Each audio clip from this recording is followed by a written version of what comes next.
I knew three things when I woke up in the Alpha King's bed. I was naked, I was marked, and I had absolutely no memory of how I got here.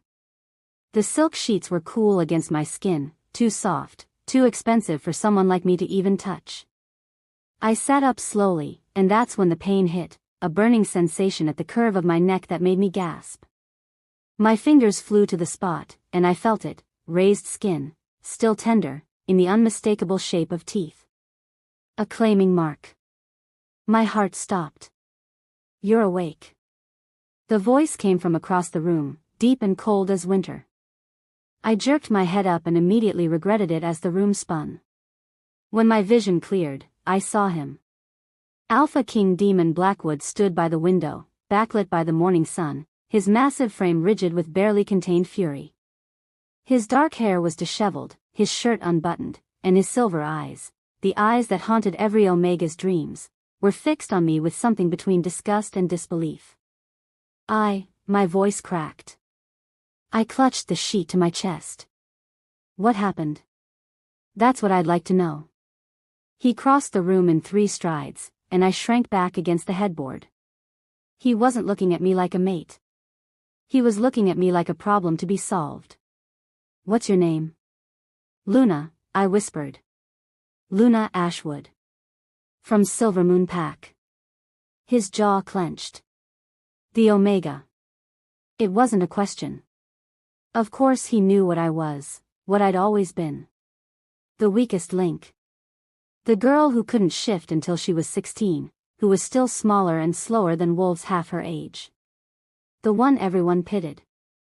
"I don't understand," I said, my voice trembling. "The ceremony, I was just watching. I wasn't even supposed to be in the selection. Yet somehow, you ended up here." He turned away, running a hand through his hair. "In my bed. Wearing my mark."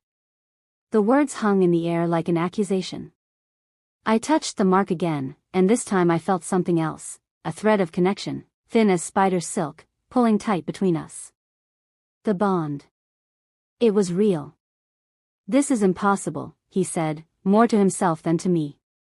"Seraphina is my mate." The oracle confirmed it. The stars aligned. Everything pointed to her. Seraphina Blackthorn. The Beta's daughter. Beautiful, powerful, perfect. I'd seen her at the ceremony last night, dressed in silver and moonlight, every inch the future queen. She'd looked at me once, her lip curling in dismissal before she'd turned away. I closed my eyes, trying to remember. The ceremony had been held in the Great Hall, hundreds of wolves gathered for the annual mating celebration. I'd stood in the back with the other Omegas, watching as eligible wolves preened and postured, hoping to catch an alpha's eye. I hadn't expected anything. I never did. But then he'd walked in. The memory came back in fragments, the doors opening, the crowd parting, and the Alpha King entering like a storm made flesh.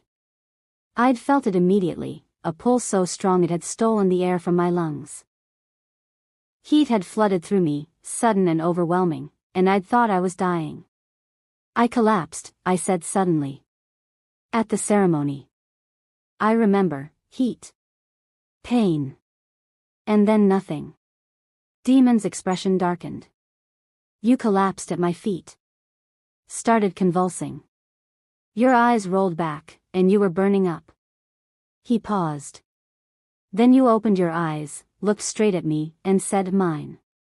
Horror washed over me. I wouldn't. I tried to help you. Carried you out of the hall to let the pack doctor examine you." His voice went flat. "I don't remember anything after that. I woke up 2 hours ago with you in my bed and my mark on your neck. You don't remember either?" The relief was short-lived. If neither of us remembered, then something was very, very wrong. A sharp knock at the door made me jump. "My king." A woman's voice, tight with disapproval. "The elders are demanding an audience. And Lady Seraphina is insistent." Demon's eyes never left mine. "Tell them I'll be there shortly. She's threatening to break down the door, my lord."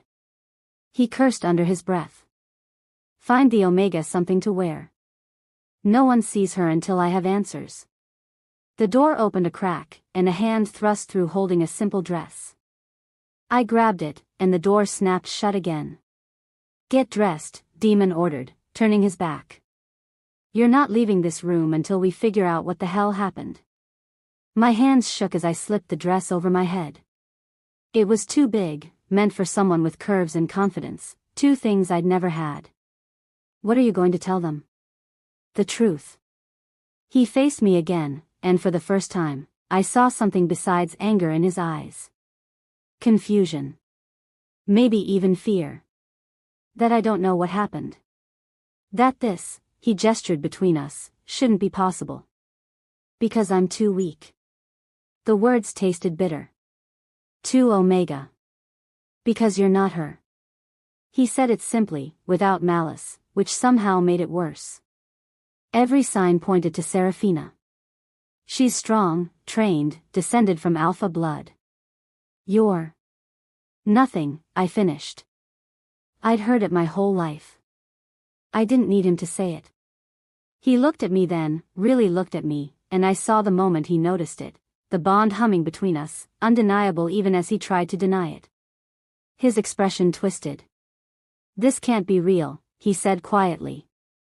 Before I could respond, the door burst open. Seraphina stood in the doorway like an avenging angel, her silver dress from last night replaced by a simple tunic and pants that somehow made her look even more regal. Her blonde hair was pulled back, revealing a face sharp with fury. So it's true. Her green eyes swept over me with contempt. The Omega is in your bed. Seraphina, Demon started. Don't.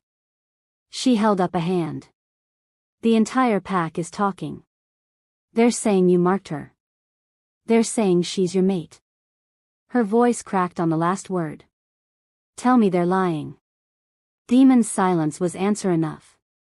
Seraphina's face went pale. She took a step into the room, and I felt power roll off her in waves, the power of an alpha-born wolf facing down prey. This is a mistake.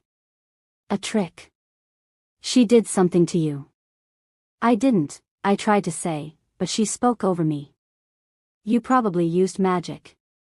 Some pathetic Omega love spell. She turned to Demon. We can fix this. Break the bond. Reject her. We'll pretend this never happened. It's not that simple, Demon said. Why not? She's nothing. Look at her. Seraphina's voice rose. You are the Alpha King. Your bloodline is pure, your power unmatched. You cannot be mated to that. The words hit like physical blows, but I forced myself to stand up straighter. I wouldn't cower. Not anymore. The mark is already set, Demon said, his voice careful. We need to understand what happened before we make any decisions. Decisions? Seraphina laughed, sharp and bitter. We've been promised to each other since we were children. The Oracle saw it. Our union was supposed to unite the kingdoms, bring peace to the territories. You're going to throw that away for her? The door opened again, and an elderly man entered, followed by two others, the pack elders, their faces grave. The old man's eyes went immediately to my neck, and I saw his expression shift. It's true, then, he said. The mark has been given. Elder Marcus, Demon acknowledged. This is unprecedented. Marcus approached slowly, studying me like a curious specimen.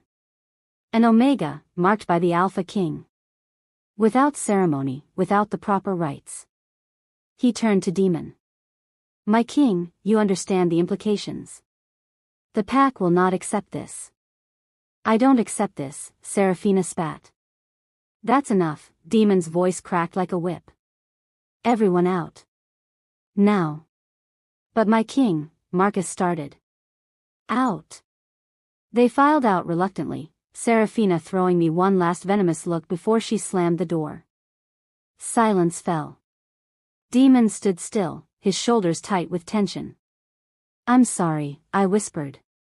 I don't know what I did, but I'm sorry. Stop apologizing. He sounded exhausted. This isn't your fault. Something is wrong. This bond, it's... He trailed off, pressing a hand to his chest. What? It feels muted. Like it's there, but behind glass. I can sense you, but it's not. He looked at me, frustrated. It's not how a true bond should feel. Before I could respond, there was another knock. A woman in healer's robes entered without waiting for permission. Dr. Iris, Demon said. Good. I need you to examine her. Find out what happened. The doctor was older, with kind eyes and sure hands. She approached me carefully. May I? I nodded. She pressed her fingers to my throat, checking my pulse, then examined the mark on my neck. Her brow furrowed. Strange. The mark is fresh, but the scarring suggests. She pulled out a small vial and a thin needle. I need to take some blood. I held out my arm, trying not to wince as she drew a sample. She held it up to the light, swirling it gently, and her expression changed. What is it? Demon demanded. Dr. Iris looked at him, then at me, her face pale. My king, there's something in her blood. Something that shouldn't be there. What? She set the vial down carefully, as if it might explode. Nightshade essence. Demon went very still. That's impossible. It's banned. Forbidden. I know what I see. The doctor's voice shook slightly. Someone gave her nightshade essence. Probably in a drink during the ceremony. My mind raced. Nightshade essence. I'd heard whispers about it, a dark substance that could suppress true mate bonds, or worse, create false ones. It was outlawed decades ago after wolves used it to manipulate bondings for power. Are you saying this bond is fake? Demon's voice was dangerous. I'm saying someone drugged her, Dr. Iris said carefully. As for the bond. She looked at me with something like pity. We won't know if it's real or manufactured until the essence leaves her system. That could take days. Demon turned away, his hands clenched into fists. Get out. Both of you. The doctor hesitated, then bowed and left. I stood there, my world tilting. Someone had drugged me. Someone had done this deliberately. But why? What could anyone possibly gain from forcing a bond between an Omega and the Alpha King? Who would do this? I asked the empty room. Demon didn't answer. He stood at the window, staring out at the pack grounds below, where I could imagine the whispers already spreading like wildfire. The Alpha King had marked an Omega. The ceremony had been disrupted. The promised union destroyed. And someone, somewhere, was very pleased with themselves. I touched the mark on my neck again, feeling that thin thread of connection pulling taut. Real or fake, it was there. And until we knew the truth, I was bound to the one wolf who wished I'd never existed. What happens now? I whispered. Demon's reflection in the window was cold and resolved. Now, we find out who did this. And when we do, his eyes flashed silver, his wolf rising to the surface. They'll wish they'd never been born. Wanting to see what would happen next, subscribe to this channel to get to listen to more of our upcoming exciting stories. Click on the subscribe button now. Thank you. Chapter 2. 3 days. I'd been locked in the Alpha King's quarters for 3 days, and I was starting to understand why caged animals went mad. The rooms were beautiful, all dark wood and leather furniture, bookshelves that stretched to the ceiling, windows that overlooked the training grounds. But beauty didn't matter when you couldn't leave. When guards stood outside your door. When every wolf in the pack thought you were either a schemer or a victim, and you didn't know which was worse. Demon came and went like a storm. Sometimes he'd spend hours in his office, door closed, voice low as he met with investigators. Other times he'd sit across from me at meals, silent and brooding, his eyes tracking my every movement like I might disappear if he looked away. We didn't talk about the bond. We didn't talk about much of anything. I spent my time searching for answers in the few belongings they'd brought from my old room at the Omega House. It wasn't much, some clothes, a few books, and a small wooden box I didn't remember packing. It was the box that changed everything. I found it on the third evening, tucked beneath a spare blanket. The wood was old, carved with symbols I didn't recognize. When I opened it, the scent of lavender and something wilder, moonflower, maybe, drifted out. Inside were journals. Small, leather-bound books filled with cramped handwriting. My mother's handwriting. My hands shook as I pulled out the first one. I'd been 5 when she disappeared, and my memories of her were fragmented, a soft voice singing lullabies, gentle hands braiding my hair, and then nothing. The pack said she'd run off. That she couldn't handle having such a weak daughter. I'd believed them. But as I opened the journal and began to read, I realized I'd believed a lie. They're watching her, the first entry read. Watching my Luna, my precious girl. They think I don't notice, but I see everything. The oracle sees all paths, and hers burns brighter than any I've witnessed. She will bring the kingdom to its knees, not in destruction, but in rebirth. The old powers fear what she'll become. I read it again, the words blurring. My mother had been an oracle. A seer. And she'd written about me like I was someone important, someone powerful. That was impossible. I was Omega. Weak. Unremarkable. Wasn't I? I flipped through the pages, searching for more. The entries became more frantic as they went on. They're suppressing her. I know it now. The potions they give her for her weakness, they're not medicine. They're chains. They're keeping her dormant, keeping her small. If I confront them, they'll know I've discovered the truth. If I run, they'll hunt us both. The last entry was dated 2 weeks before she vanished. I have to leave her. It's the only way to keep her safe. As long as I'm here, they watch too closely. But I've hidden the truth where they'll never find it, in her blood, in her bones, in the very marrow of who she is. When the time comes, when she's strong enough, she'll wake. And when she does, heaven help anyone who tries to stop her. My daughter is not an Omega. She never was. The journal slipped from my fingers. Not an Omega. The words echoed in my head, impossible and terrifying. If I wasn't Omega, then what was I? And who had been drugging me? The pack? The healers? Why? What's that? I jumped. Demon stood in the doorway, still in his training clothes, sweat darkening his shirt. I hadn't heard him come in. Nothing. I shoved the journals back in the box, but his eyes had already sharpened. Doesn't look like nothing. He crossed the room in quick strides and reached for the box before I could stop him. Where did this come from? It's mine. It's personal. I tried to take it back, but he held it out of reach, his height advantage making it effortless. Everything about you is my business now. He pulled out one of the journals, flipping it open.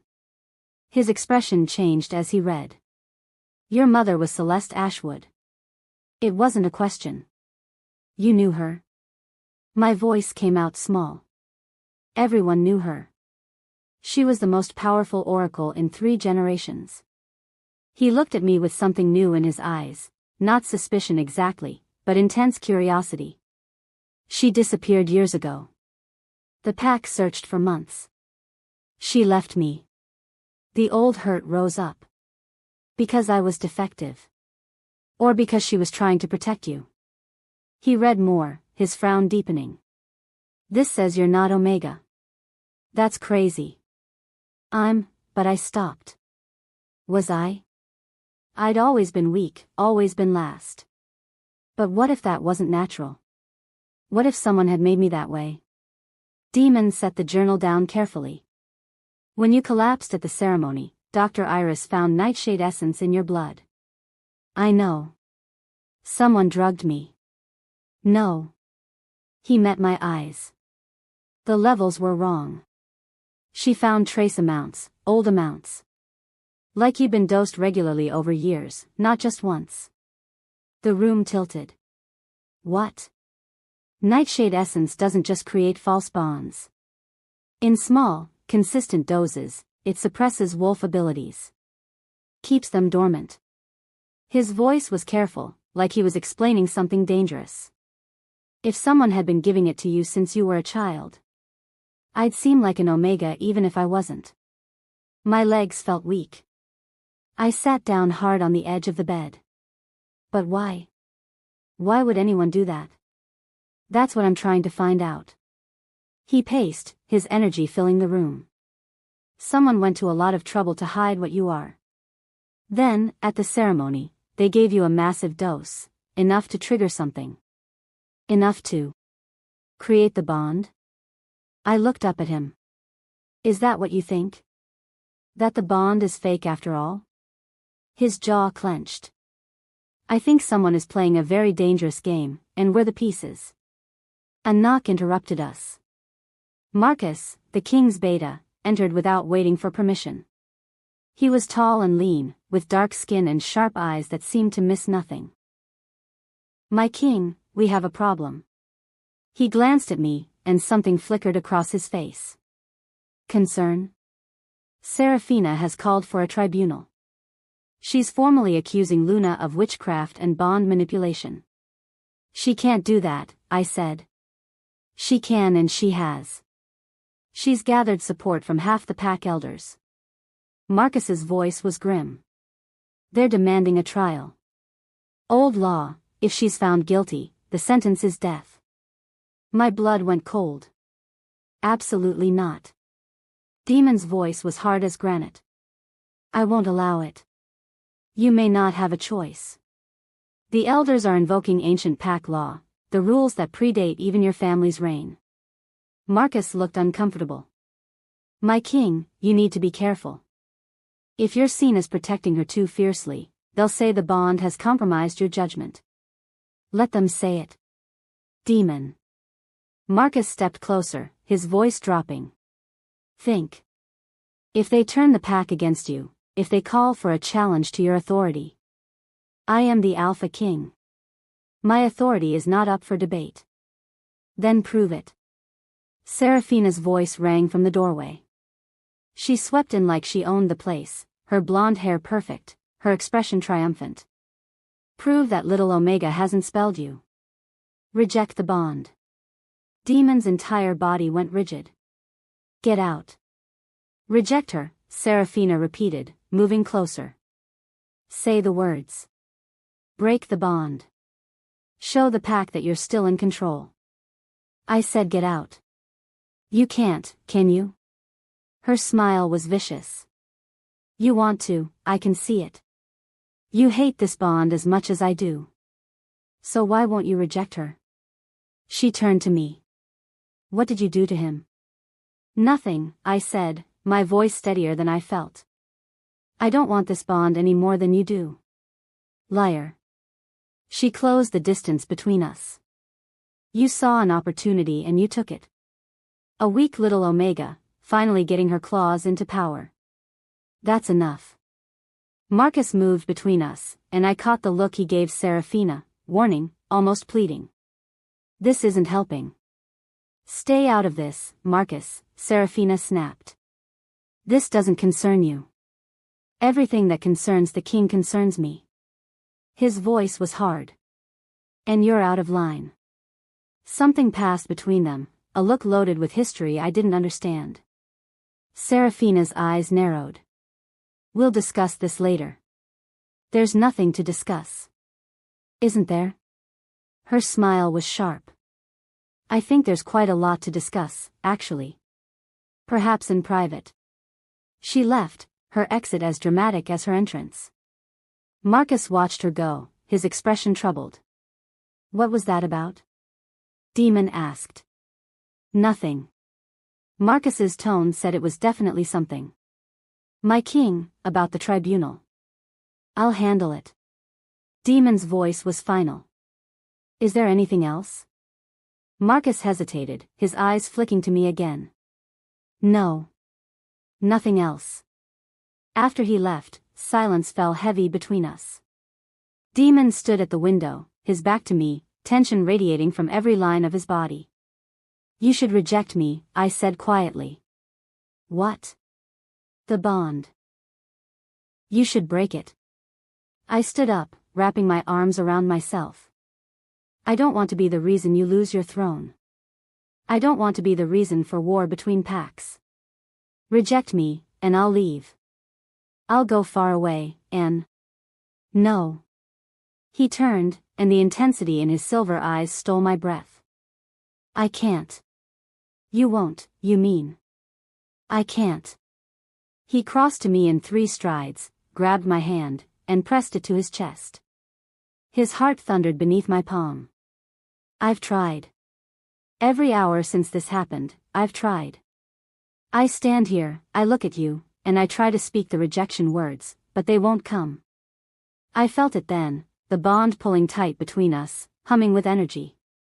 What do you mean they won't come? I mean I physically cannot say them. His voice was raw. My wolf won't let me. Even though I don't know if this bond is real, even though it makes no sense, even though it's destroying everything I've worked for, I cannot break it. That's not possible. Rejection is absolute. I know. It's the one power we have over fate, over destiny. But I don't have it. Not with you. His hand covered mine, pressing it harder against his chest. And that terrifies me more than anything else in this goddamn situation. We stood there, frozen, the bond crackling between us like lightning before a storm. I could feel his heart, feel his fear and confusion and something else, something neither of us wanted to acknowledge. There's something wrong with me, I whispered. My mother's journal, what you said about the nightshade, what if I'm not who I think I am? Then we find out the truth. His thumb brushed across my knuckles, the gesture unconscious. Together.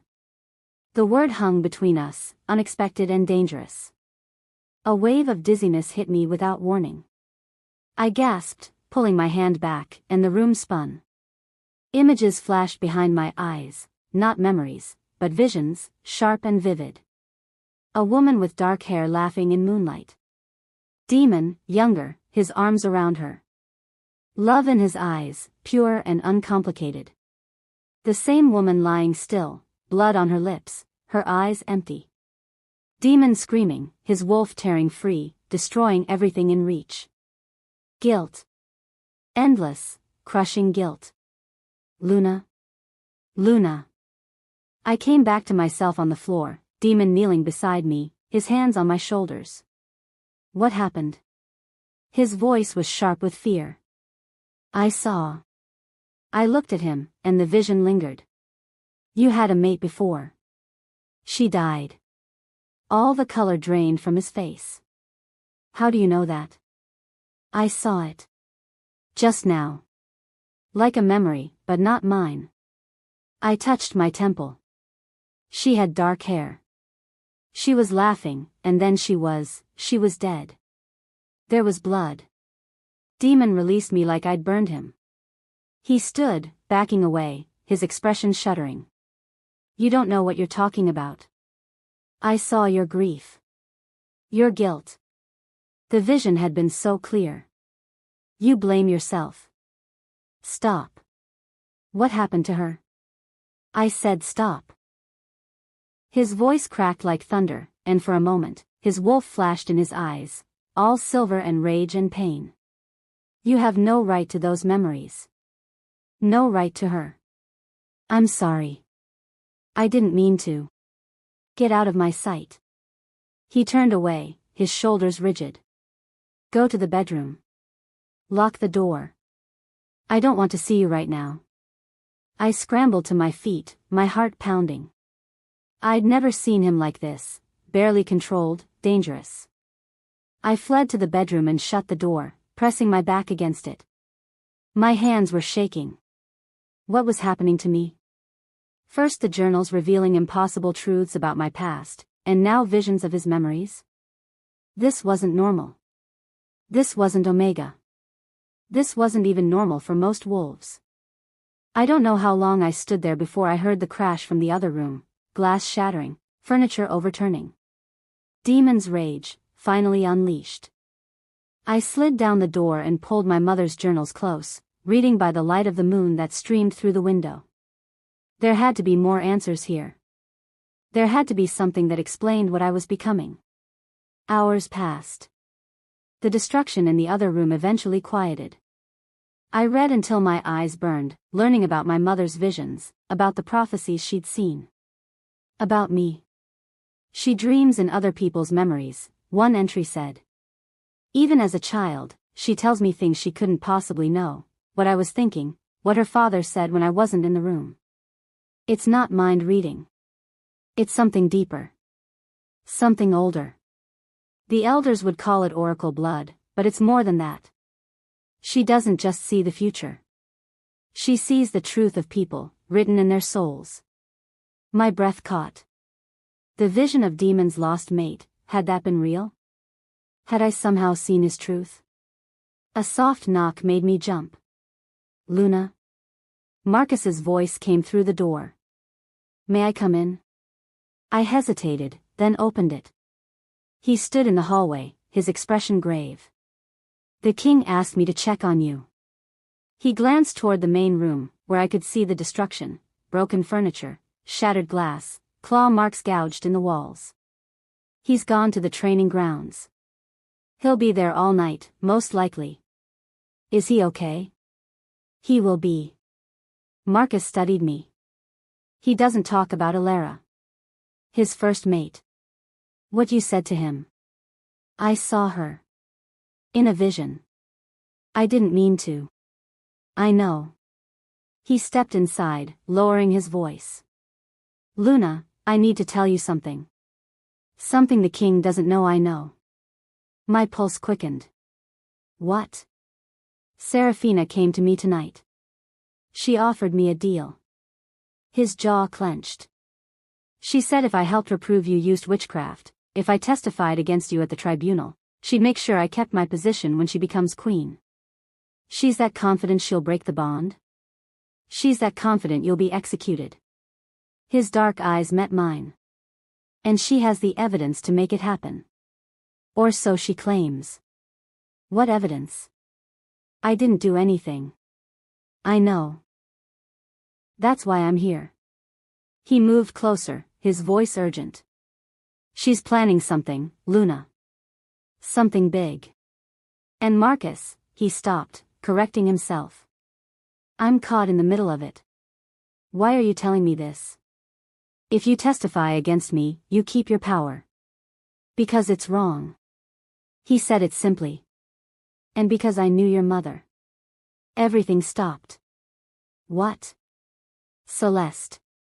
I knew her. His expression softened. I was just a young beta then, newly appointed. She used to slip away from the oracle temples to walk in the woods, and I'd find excuses to patrol those same woods. A sad smile crossed his face. She was brilliant. Kind. She saw things no one else could see. You loved her. I could hear it in his voice. Everyone loved her. But she was meant for your father, and I respected that. He pulled something from his pocket, a small photograph, worn at the edges. She gave this to me the day before she disappeared. Said I'd know when to give it to you. The photograph showed my mother, young and beautiful, holding a baby. Me. On the back, in her handwriting, protect her when she wakes. MB, you'll know when. Trust the bond, even when it seems impossible. Especially then. MB, I whispered. Marcus Beta. She knew, he said quietly.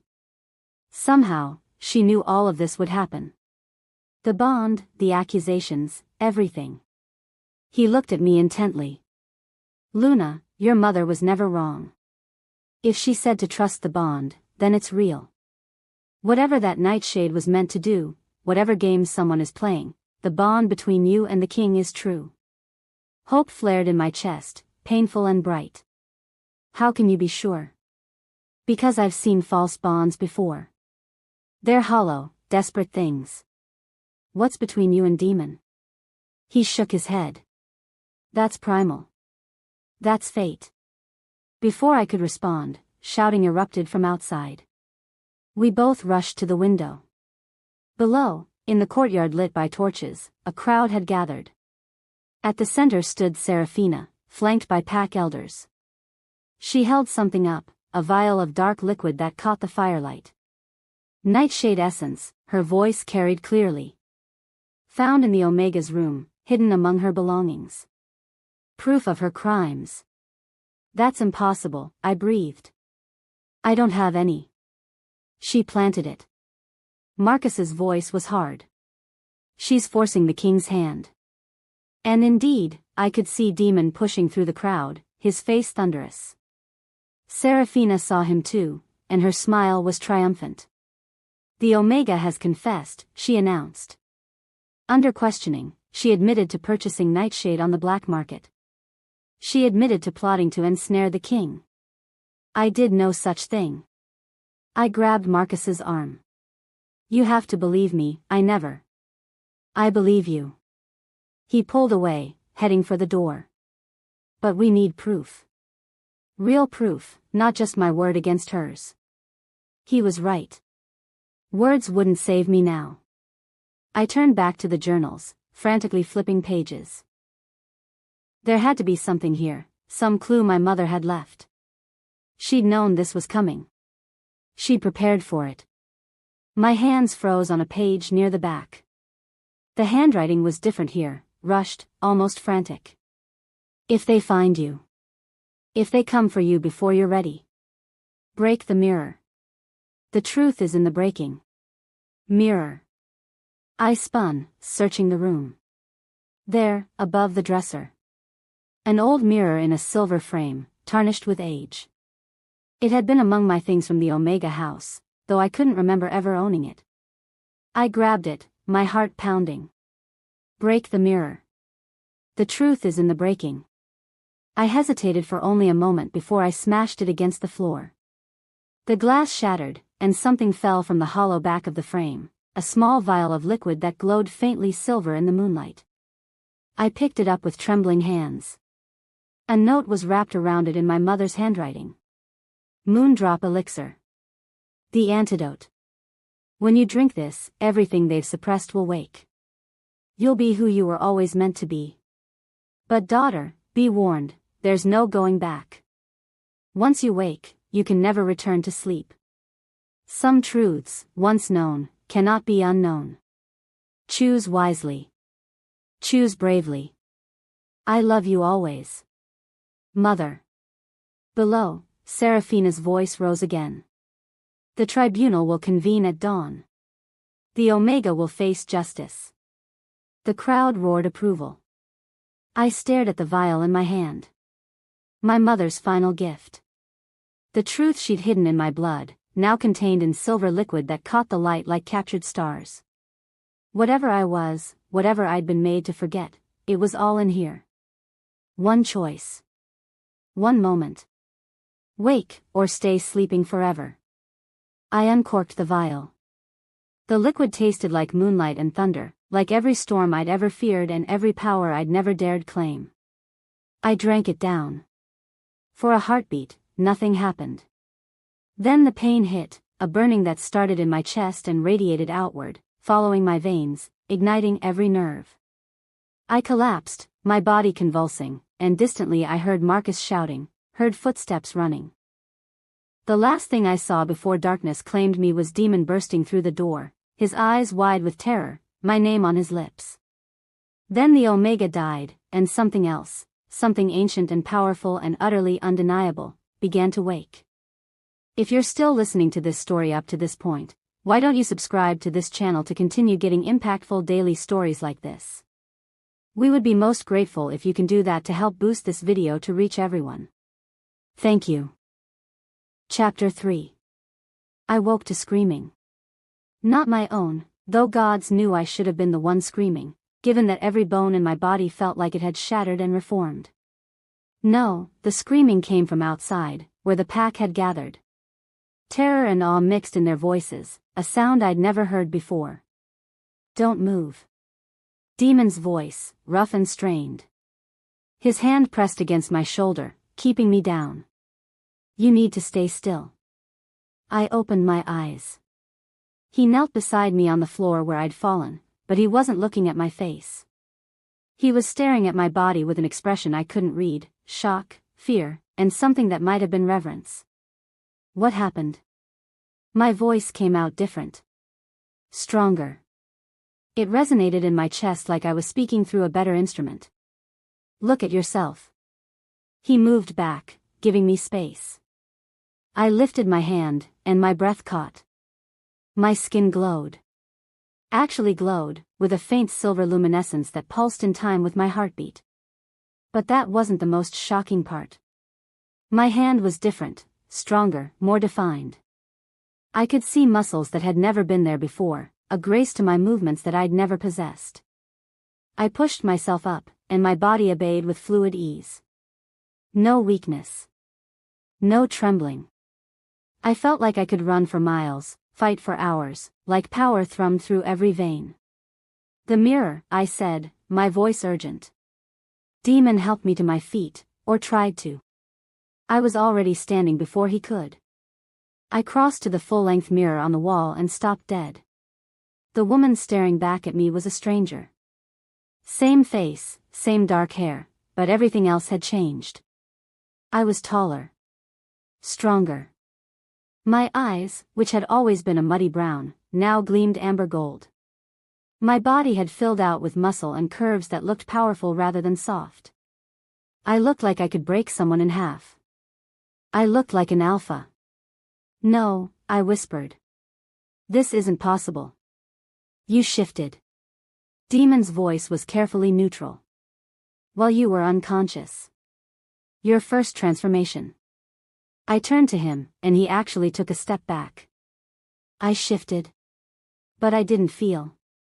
Not a partial shift. A full transformation. Into your wolf. He swallowed hard. Luna, do you know what color your wolf is? The way he asked made my stomach drop. What color? Silver. The word fell like a stone. You're a silver wolf. The room tilted. I grabbed the dresser for support, but my new strength made me misjudge. The wood cracked under my grip. I jerked my hand away, staring at the damage. I don't understand. Silver wolves are legend. They're not real. They're real. Demon moved to the window, his posture rigid. They appear once every century, maybe. The last one was my great-great-grandmother. She united the warring packs and established the Blackwood dynasty. He turned, and his silver eyes met my gold ones. Legend says the silver wolf will either save or destroy the werewolf realm. There's no middle ground. That's insane. I can't be, but even as I protested, I felt it. The power humming under my skin, vast and terrifying and utterly undeniable. What does this mean? It means everything just changed. He ran a hand through his hair, looking more shaken than I'd ever seen him. A silver wolf has the right to challenge for leadership of any pack. Including mine. The implication hung between us. I wasn't just his mate anymore. I was a potential threat to his throne. I don't want your throne, I said quickly. I don't want any of this. What you want doesn't matter anymore. His voice was hard, but I heard the fear underneath. What you are makes you a symbol. A weapon. Every wolf in the realm will either want to follow you or kill you.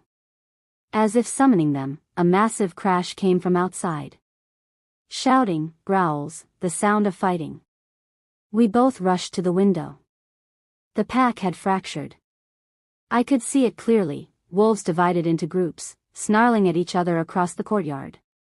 Some pointed toward the king's quarters with reverence, others with rage. Fights were breaking out, challenges being issued. They saw me shift.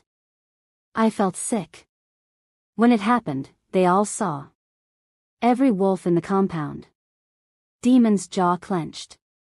The moment you transformed, the entire pack felt it. That kind of power can't be hidden. Below, I spotted Seraphina at the head of one faction, her face twisted with fury. Across from her, surprisingly, Marcus led another group, wolves who seemed to be defending the king's quarters. We need to stop this. I moved toward the door, but Demon grabbed my arm. You can't go out there. Not yet. You don't know how to control your new strength, and if you appear now, he stopped, his grip tightening. They'll either bow or attack. Either way, it's chaos. He was right. I could feel the power coiled inside me, wild and untamed. I'd probably hurt someone without meaning to. Then what do we do? I looked at him.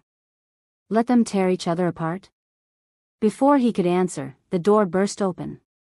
Marcus strode in, his face grim and streaked with blood, not his own, from the looks of it. My king, we have a bigger problem. He barely glanced at me, though I saw his eyes widen slightly at my transformation. The Shadowfang clan has mobilized. They're 2 miles out and closing fast. What? Demon's voice went deadly cold. How many? At least 300 warriors. Maybe more. Marcus's expression was bleak. They've been watching, waiting for us to show weakness.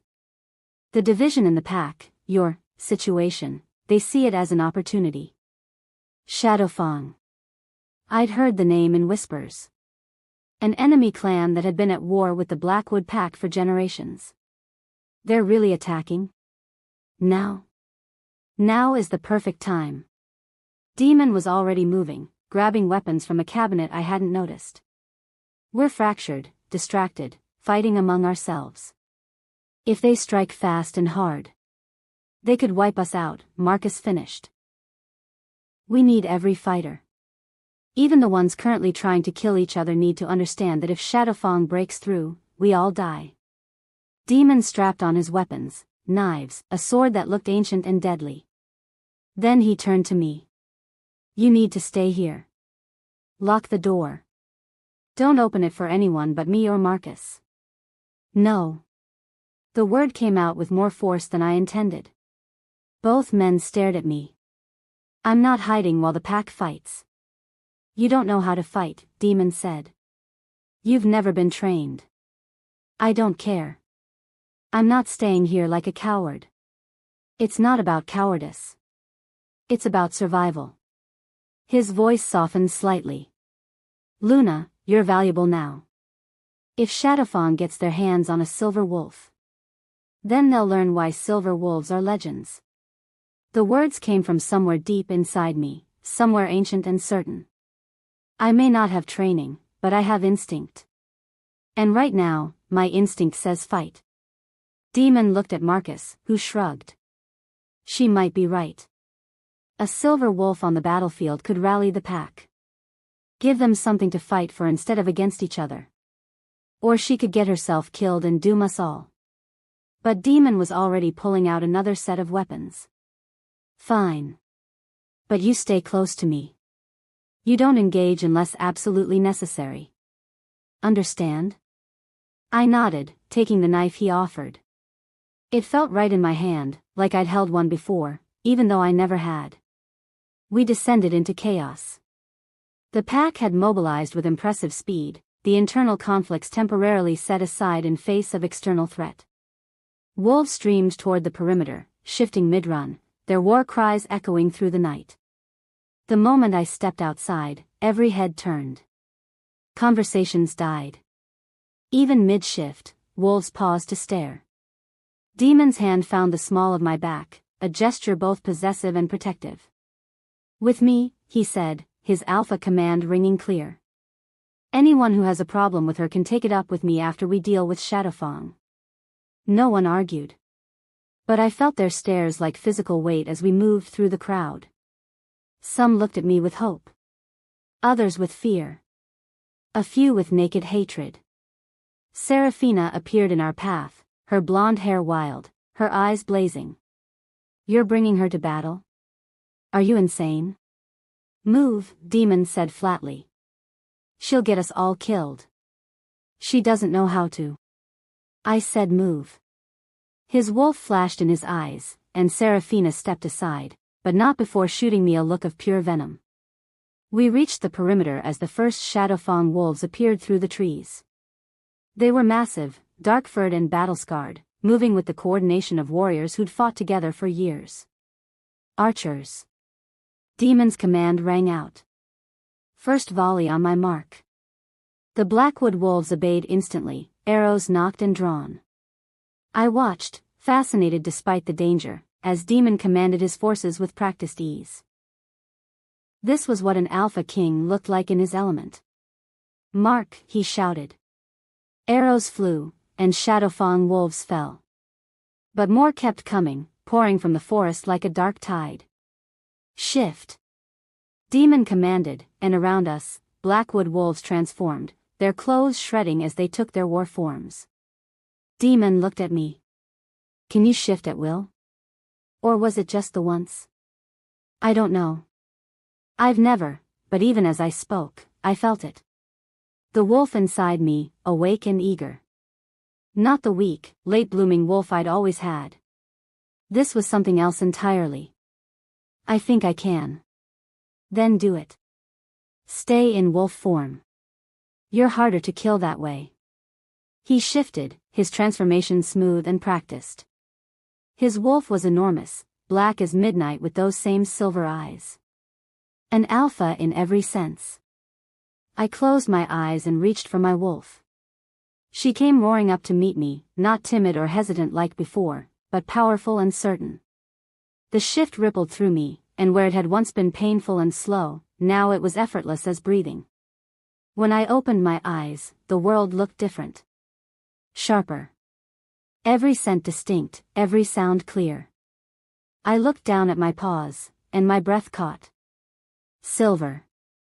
My fur was pure silver, gleaming like starlight, marking me for every wolf to see. Demon's wolf pressed against my side, a reassuring weight. Then we were moving, charging forward with the rest of the pack to meet Shadowfang head-on. The battle was chaos. Wolves clashing, blood spraying, the sounds of snarling and dying filling the air. I'd never fought before, never trained, but my body moved with instinct older than memory. A Shadowfang wolf lunged at me, and I dodged without thinking, my jaws finding his throat. The kill was quick, efficient, and I felt no hesitation. Another came from my left, and I spun, claws raking across his face. Something was happening. With each movement, each strike, I felt power building inside me. Not just physical strength, something else. Something that made the air crackle around me. A massive Shadowfang warrior broke through our line, heading straight for where injured Blackwood wolves had fallen back.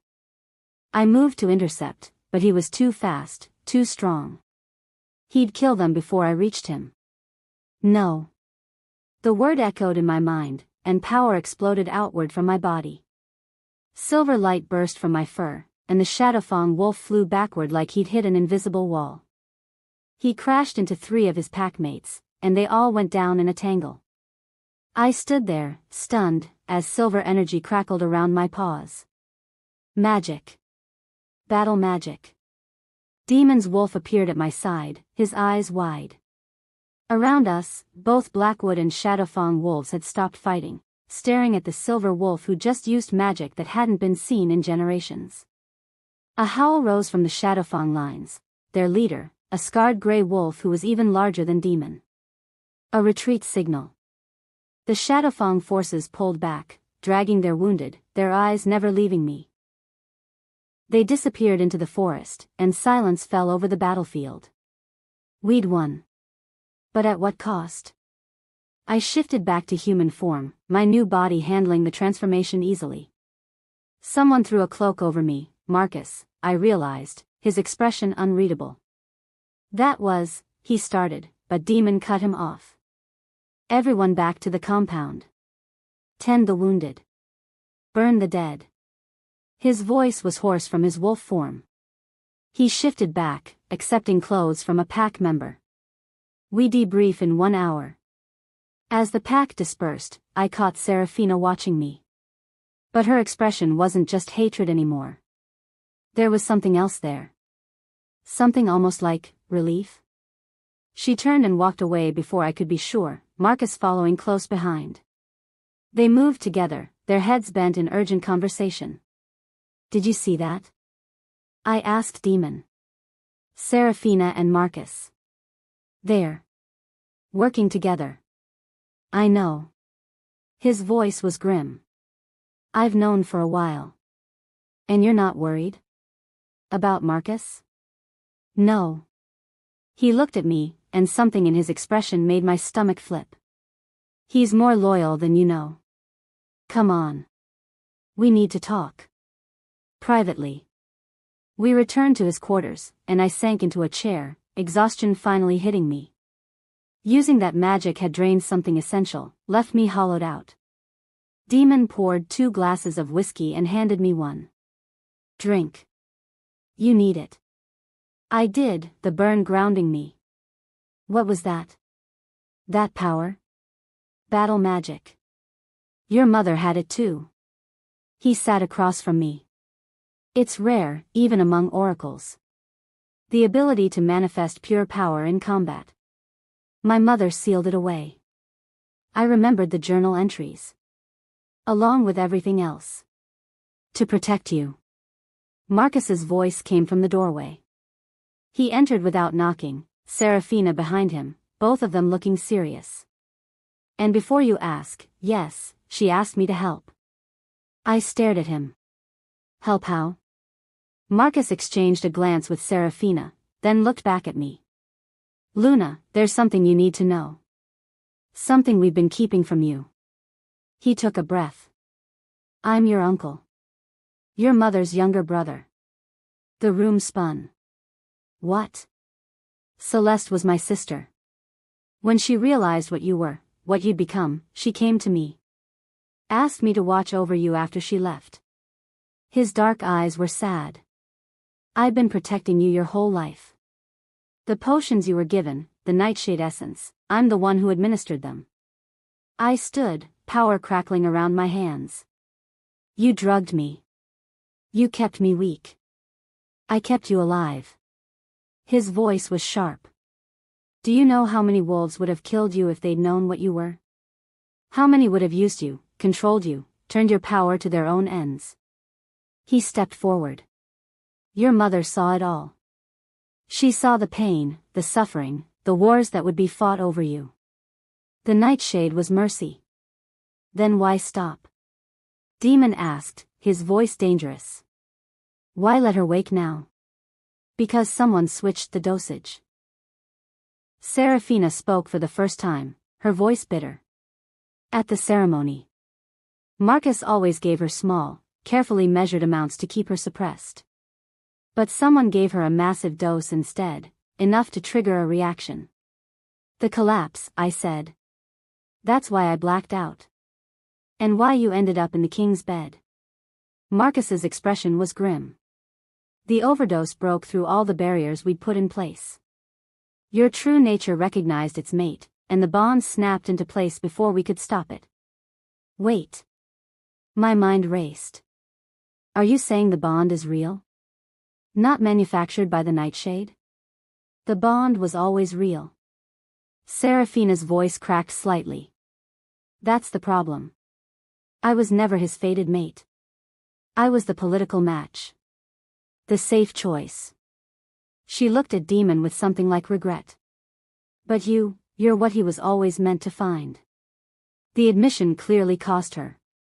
I saw Demon's expression soften slightly toward her. Then who switched the dosage? Demon demanded. Who wanted her to wake? That's what we've been trying to figure out. Marcus pulled out a small vial, the same type that Dr. Iris had found in my blood. Someone with access to the ceremony drinks. Someone who knew what Luna was and wanted to expose her. Or someone who wanted to destabilize the pack. I thought of the battle we just fought, the divisions that had formed. Shadowfang attacked right after I was exposed. What if they have someone on the inside? The 3 of them exchanged dark looks. There's more, Serafina said quietly. Something we discovered while investigating. She pulled out a file, her hands shaking slightly. The king's first mate. Ilara. She didn't die of natural causes. Demon went very still. What did you say? She was murdered. Poisoned. Seraphina's voice was gentle, the first time I'd heard her sound kind. We found the autopsy report that was buried. Someone used nightshade essence, a massive dose that stopped her heart. It was made to look like a natural death, like her wolf simply gave out. No. Demon's face had gone pale. That's not possible. I was there when she died. The healers said. The healers lied. Or were lied to. Marcus handed him the file. Someone killed her, my king. And that someone is still here. Still close to you. Demon read the file, his hands shaking. Who? Who would do this? Someone who benefited from her death. Seraphina looked at me. And now they're trying to kill Luna too. The switched dosage, the accusations of witchcraft, even the Shadowfang attack. What if it's all connected? I felt cold. You think someone in the pack is orchestrating all of this? I think someone wants chaos. Wants the pack fractured and weak. Marcus's voice was grim. And they're willing to kill anyone who stands in their way. But who? I looked at Demon, saw the grief and rage warring on his face. Who would have access to everything? The ceremony, the healers, your quarters? Someone I trust completely, Demon said, his voice hollow. Someone close enough to know my vulnerabilities. Close enough to strike without suspicion. A knock at the door made us all jump. Dr. Iris entered, her expression urgent. My king, I need to speak with you. It's about the toxicology reports from the battle wounded. Can it wait? Demon's voice was strained. No. She closed the door behind her, her eyes darting between all of us. Some of our wolves are dying. Not from their wounds, from poison. Someone tainted the medical supplies. The room went silent. How many? Marcus asked. 7 so far. All of them fighters who were most loyal to the king. Dr. Iris's hands twisted together. Whoever did this knew exactly which supplies would be used on which wolves. They've been planning this for a while. I watched Demon's face as the realization hit him. His pack was being destroyed from within, and the killer was someone so close, so trusted, that they could move through his defenses like a ghost. Dr. Iris, I said slowly, an idea forming. You examined me after the ceremony. You found the nightshade essence. Yes. And you've been studying it since then, trying to understand the dosage? Of course. It's my job. She stopped, her eyes widening. You think I? No. I shook my head. But I think you might know something you don't realize you know. The poison in the medical supplies, is it nightshade based? She hesitated, then nodded. A derivative. Similar compound structure. Made by the same person who's been brewing it for years? I looked at Marcus. You said you administered my doses. Where did you get the nightshade? From the pack pharmacist. He's been brewing the medicinal compounds for decades. Marcus's face went white. Thomas. Thomas Graythorn has access to everything. The medical supplies, the ceremony drinks, even the king's personal quarters as the senior healer.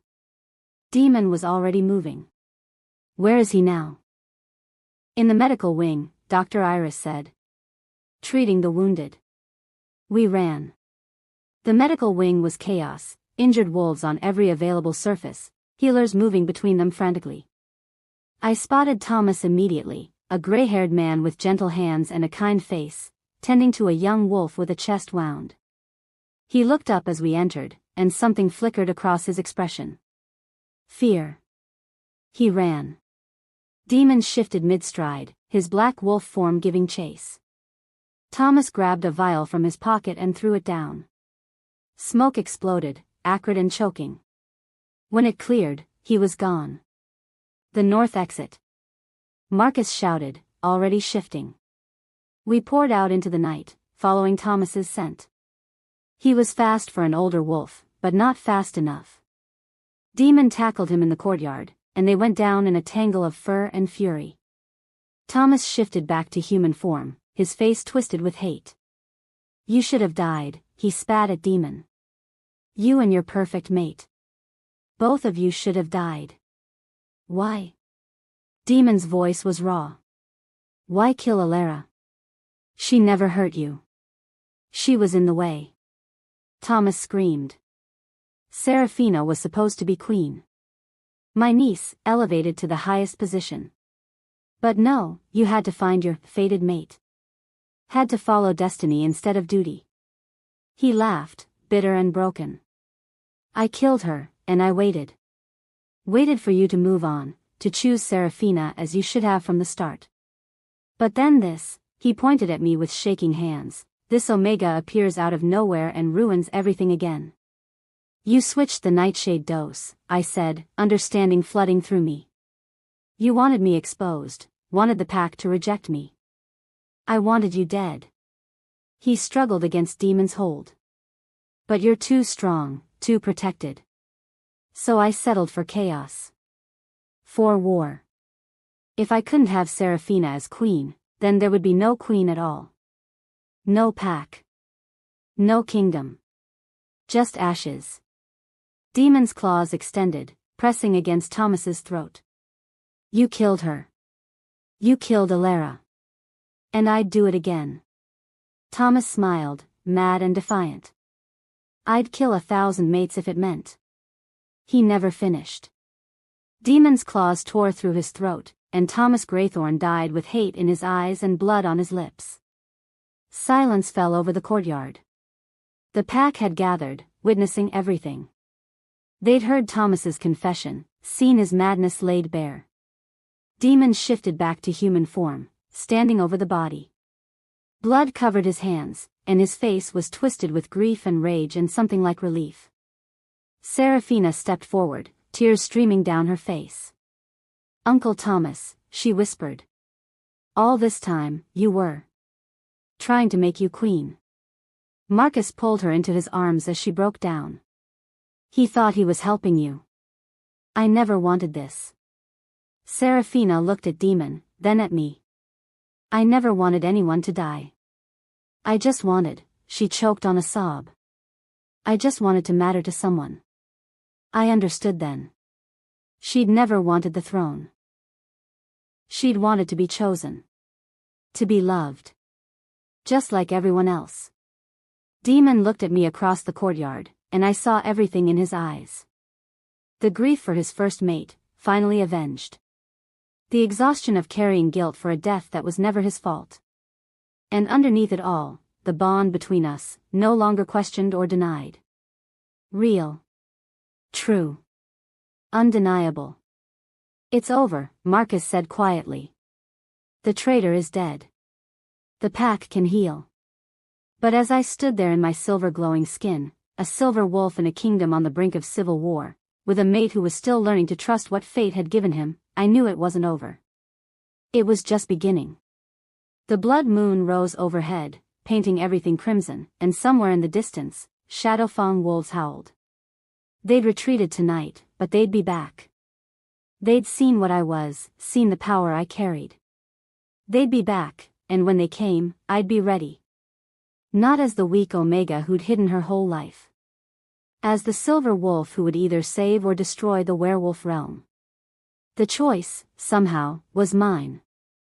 And I had no idea which path I'd choose. If you're still listening to this story up to this point, why don't you subscribe to this channel to continue getting impactful daily stories like this? We would be most grateful if you can do that to help boost this video to reach everyone. Thank you. Chapter 4. The body was barely cold when Marcus found the letter. It had been tucked inside Thomas Greythorn's jacket, sealed with black wax stamped with a symbol I didn't recognize, a wolf's head with a crown of thorns. Marcus's hands shook as he broke the seal and read, his face going from pale to ashen. My king. His voice was barely above a whisper. You need to see this. We'd moved back to Demon's quarters after Thomas's execution, the pack dispersing to tend their wounded and burn their dead. Dawn was breaking, painting the sky in shades of blood and gold. I felt hollowed out, exhausted in a way that went beyond physical. Demon took the letter, and I watched his expression change as he read. First confusion, then disbelief, then something terrible, recognition. No. The word fell like a stone. That's impossible. What is it? I moved closer, but he pulled the letter away, crumpling it in his fist. Nothing. It's just, he stopped, running a hand through his hair. His control was fracturing. It's a lie. It has to be. Marcus and I exchanged glances. I'd never seen Demon like this, shaken to his core. My king, Marcus said carefully. If there's even a chance it's true. It's not true. Demon's voice cracked like thunder. My father is dead. I killed him myself. I watched him die. The words hung in the air, sharp and shocking. You killed your father? I said quietly. Demon looked at me, and I saw old pain in his eyes. He was a tyrant. He ruled through fear and cruelty, started wars for sport, killed anyone who questioned him. Including my mother. His jaw clenched. When I came of age, when I was strong enough, I challenged him. I won. I became Alpha King, and I spent 10 years undoing the damage he'd done, building peace where he'd sown violence. But what if he survived? Marcus held up the letter. This is his handwriting, my king. I've seen enough of his old documents to know. And the seal, that's his personal mark, the one he used before you took the throne. Let me see it. I held out my hand. Demon hesitated, then handed me the crumpled letter. I smoothed it out, reading the elegant script. Thomas. Your failure is disappointing but not unexpected. The Omega proved stronger than anticipated, and my son more protective. No matter. Everything proceeds according to plan. The Silver Wolf's emergence has fractured the pack beautifully. The Shadowfang attack reminded them of their fear. Now we simply need to push harder.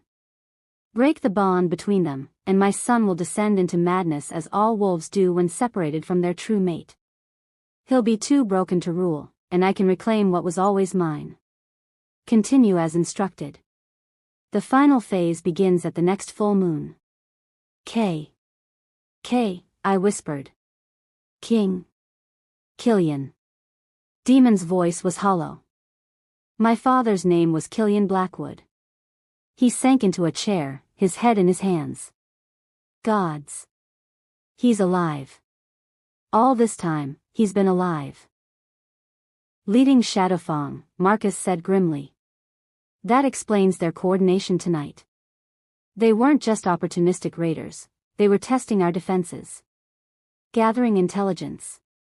I knelt beside Demon, my hand on his knee. What happened when you fought him? You said you watched him die. I did. I slit his throat myself, watched the light leave his eyes. His hands were shaking. But I was young, traumatized.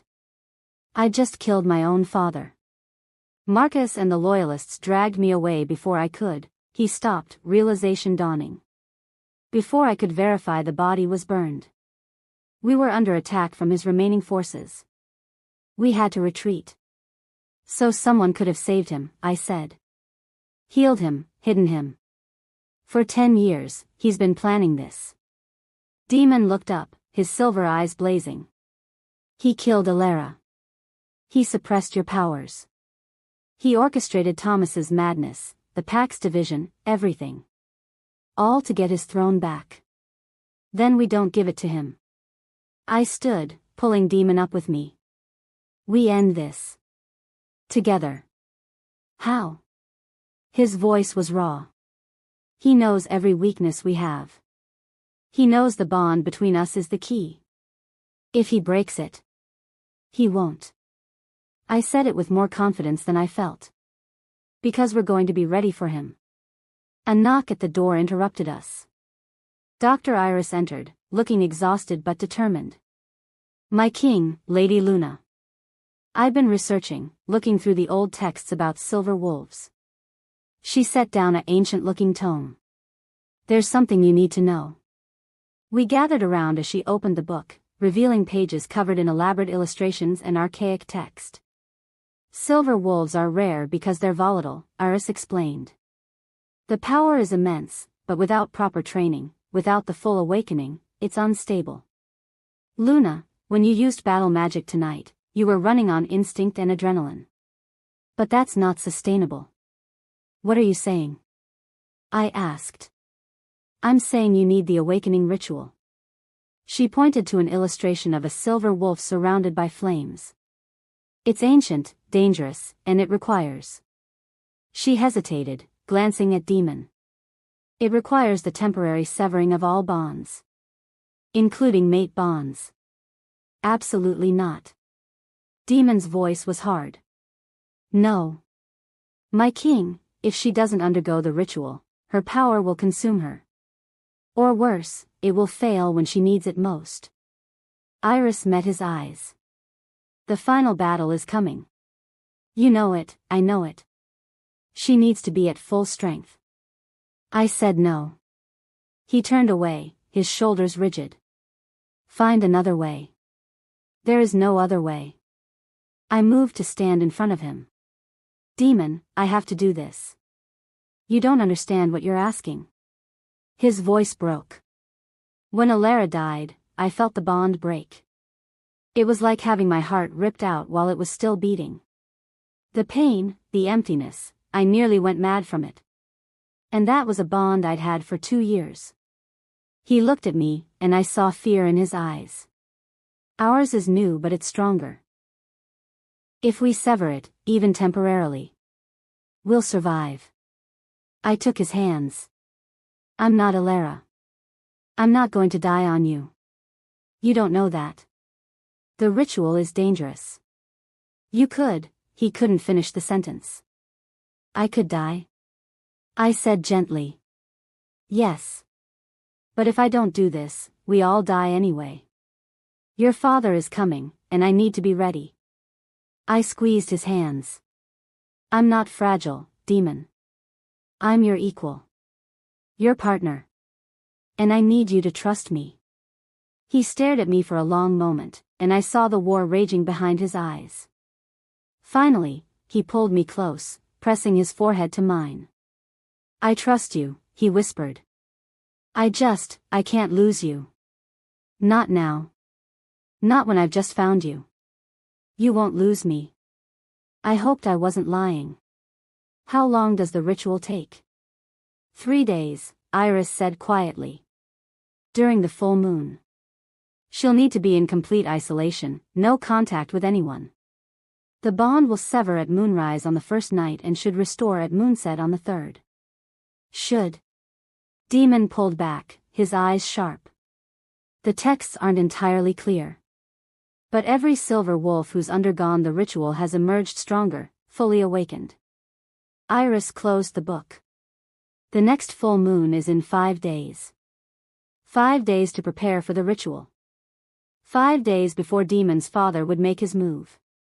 5 days to figure out how to survive what was coming. Do it, I said. Prepare the ritual. Iris nodded and left. Marcus followed, leaving Demon and me alone. I should have told you, Demon said quietly.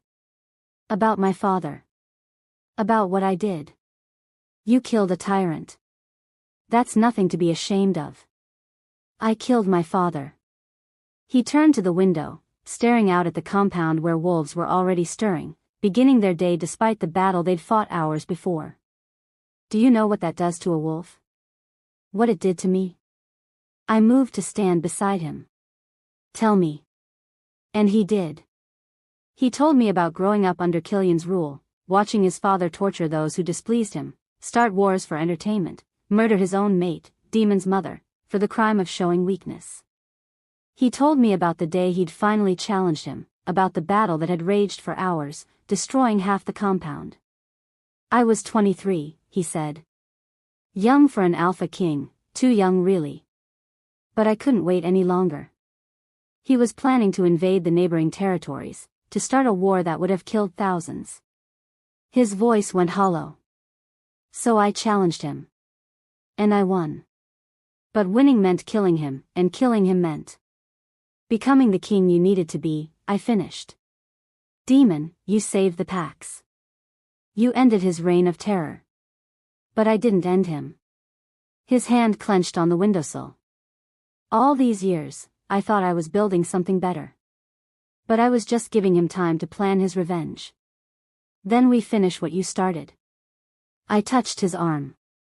We end this, permanently. And we do it together.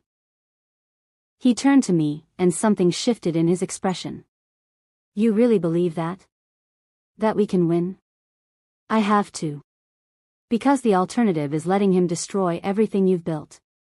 Everything we're building. I met his eyes. Your father thinks he can break us by breaking the bond. But what if we're stronger than he realizes? What if the bond isn't our weakness, it's our strength? Demon pulled me close, and I felt the bond humming between us, warm and certain. How did I get so lucky? He murmured against my hair. Fate, I said simply. Or destiny. Or maybe just dumb luck. He laughed, the sound surprising us both. I'm supposed to be the strong one. The Alpha King. But you, he pulled back to look at me. You're the bravest person I've ever met. Or the stupidest. But I smiled. We'll find out during the ritual, I guess. The next few days passed in a blur of preparation. Iris gathered the materials for the ritual, rare herbs, blessed silver, moonstone dust. Marcus fortified the compound's defenses, preparing for the attack we knew was coming. And Demon trained me, teaching me how to control my new strength, how to fight with claws and teeth instead of human weapons. Seraphina appeared on the third day, looking haggard but determined. I need to talk to you, she said, addressing both of us. Privately. We met in Demon's study. Seraphina looked between us, and something in her expression was different. Softer. I owe you an apology, she said to me. For everything. The accusations, the hatred, all of it. You thought I'd stolen your place, I said. I understand. No, you don't. She smiled sadly. Luna, I was never meant to be Demon's mate. That was a lie. A cover story. Demon went very still. What are you talking about? Seraphina took a breath. I'm your sister. The words fell like a bomb. I actually stumbled back a step. That's impossible, Demon said. I don't have a sister. My mother only had one child. Me. Your mother had twins. Seraphina's eyes were bright with unshed tears. But Killian, our father, he had plans for you. He wanted to mold you into his successor, his weapon.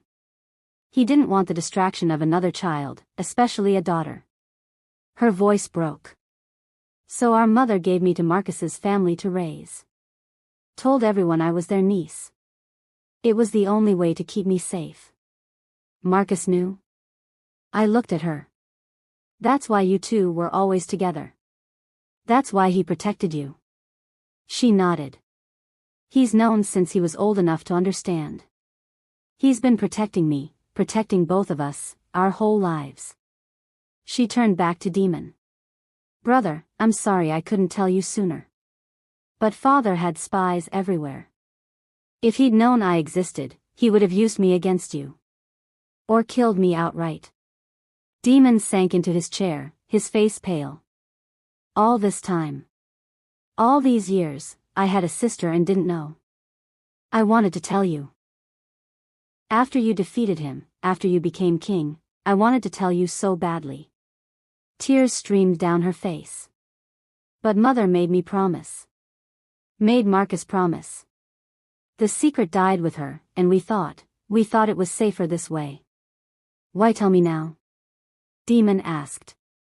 Because the final battle is coming, and I won't die with lies between us. Seraphina wiped her eyes. And because Luna deserves to know that I'm not her enemy.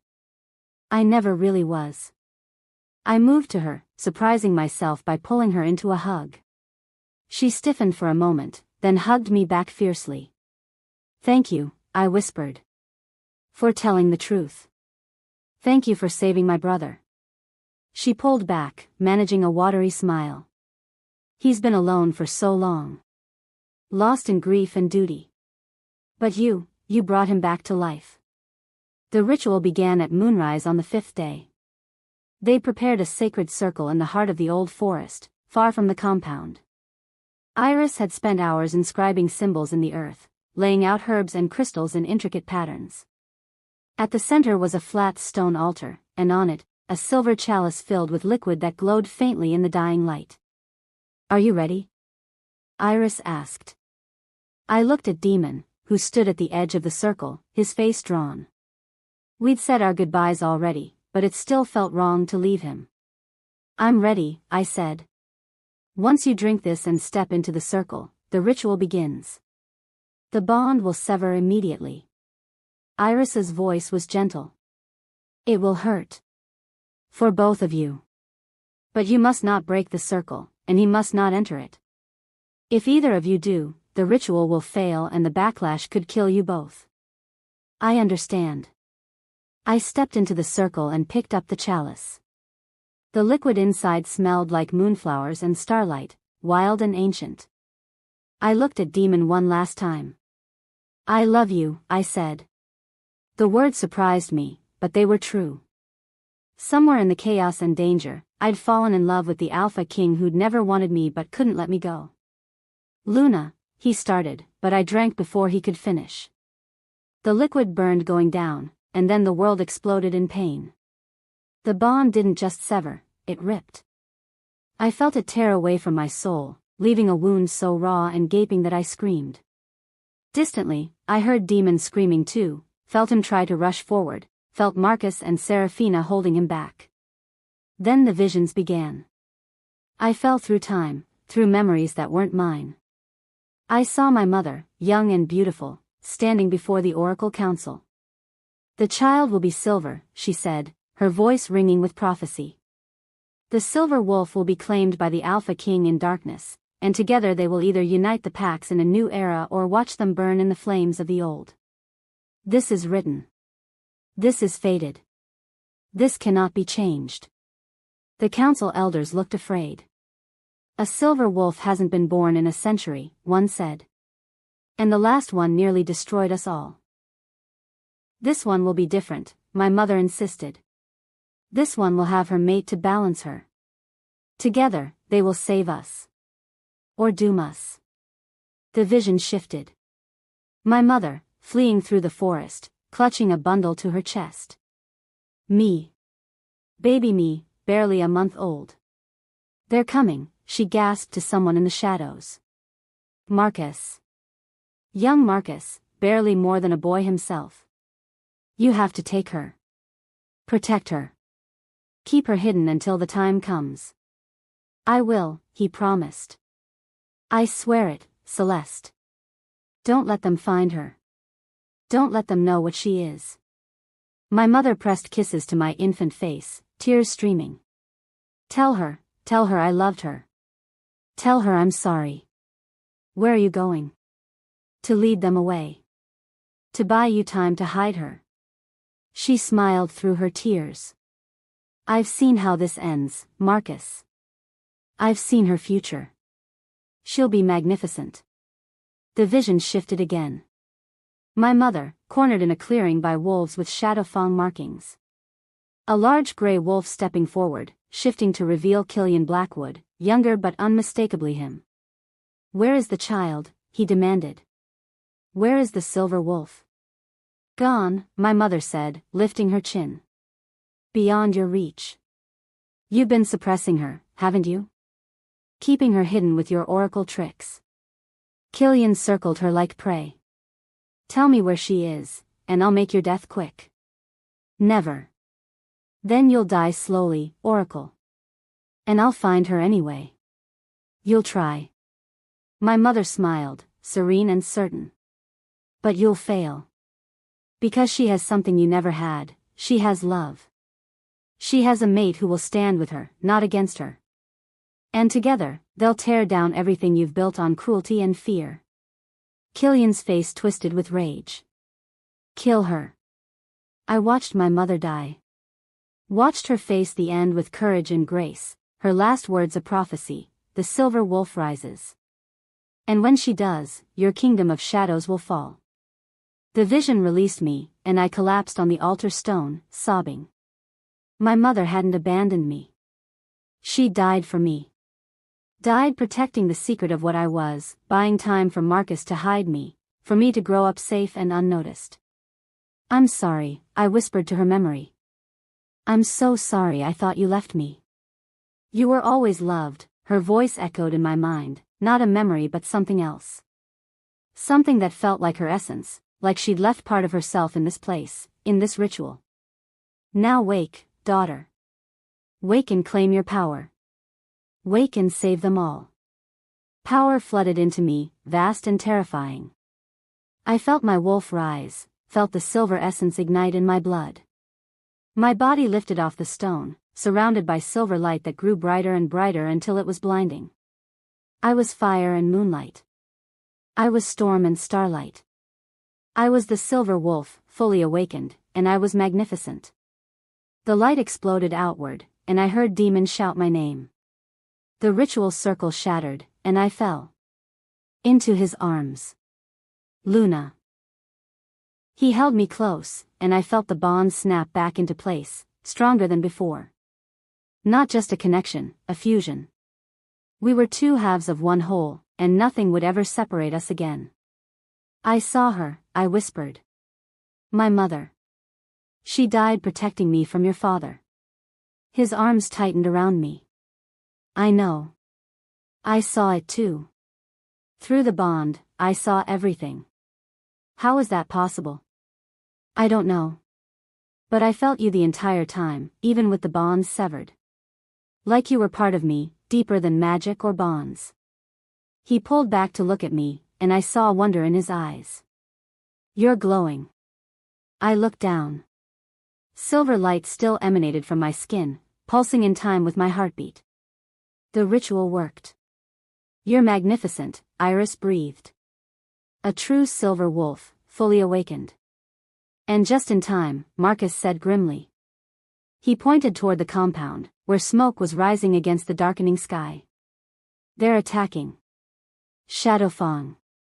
The whole army. And leading them, Seraphina added, her voice tight, is father. We ran. By the time we reached the compound, the battle was already raging. Shadowfang forces had breached the outer defenses, and Blackwood wolves were fighting desperately to hold the inner walls. At the center of the enemy forces, commanding from atop a black warhorse, was Killian Blackwood. He was older than in my vision, his hair gray, his face scarred. But his eyes were the same silver as demons, cold and cruel and utterly merciless. Hello, son, he called out as we appeared. His voice carried across the battlefield. I see you've awakened your little pet. How touching. This ends tonight, father. Demon's voice was hard as stone. You've lost. Your spy is dead. Your plans are exposed. Surrender now, and I'll give you a quick death. Killian laughed. Surrender? My boy, I'm winning. Look around you. Your pack is divided, your wolves are exhausted, and you, his eyes fixed on me, you're about to lose another mate. He gestured, and a group of Shadowfang warriors broke off, heading straight for me. I shifted, my silver wolf form exploding forth, larger and more powerful than before. The battle magic came instinctively now, silver energy crackling around my claws. The warriors hit me like a wave, and I tore through them like paper. But there were so many. Too many. I felt claws rake down my side, teeth sink into my shoulder. Pain flared, but I pushed through it, fighting with everything I had. Around me, Blackwood wolves rallied to my position, fighting to protect their silver wolf. Then I saw her. Seraphina, in her wolf form, beautiful gold and white, battling 3 Shadowfang warriors at once. She was holding them off, but barely. One got past her guard, heading for me while I was distracted with another attacker. Luna. Seraphina's voice rang in my mind, the pact bond allowing communication. Behind you. I turned too late. The Shadowfang wolf's jaws were already open, aimed for my throat. Seraphina threw herself between us. The enemy's teeth sank into her neck instead of mine, and I heard her scream, a terrible, wrenching sound that cut straight through me. No. I blasted the attacking wolf away with raw power, but the damage was done. Seraphina collapsed, blood pooling beneath her. I shifted back to human form, cradling her as she changed too, her body small and broken in my arms. Seraphina, no. No, no, no. Tears streamed down my face. Don't do this. Don't you dare. Had to, she whispered, blood on her lips. Had to protect you. Why? Why would you? You're the queen we've been waiting for. She smiled, her eyes already starting to dim. I saw it. The moment I saw you with Demon, I knew. You're what we need. What he needs. Seraphina. Demon was there suddenly, his face stricken. Sister, hold on. The healers. No healers, she breathed. Too late. But it's okay. I got to know you, brother. Got to see you happy. That's enough. It's not enough, he choked out. You just found me. We just. Love her, Seraphina interrupted, her hand finding mine. Love her, protect her, trust her. She's stronger than all of us. Her eyes focused on me. End this. End him. Make it mean something. Her eyes closed. Her chest stilled. And Seraphina Blackwood, sister to the king, died a hero. Around us, the battle raged on, but in that moment, everything went silent. I held her body and felt something break inside me, not the bond, but something else. Something that had been holding me back, keeping me from embracing what I truly was. I was the Silver Wolf. And the Silver Wolf didn't hide. Didn't cower. Didn't let good people die while evil ones lived. I laid Seraphina down gently and stood. Power crackled around me, silver light blazing so bright it cast shadows across the battlefield.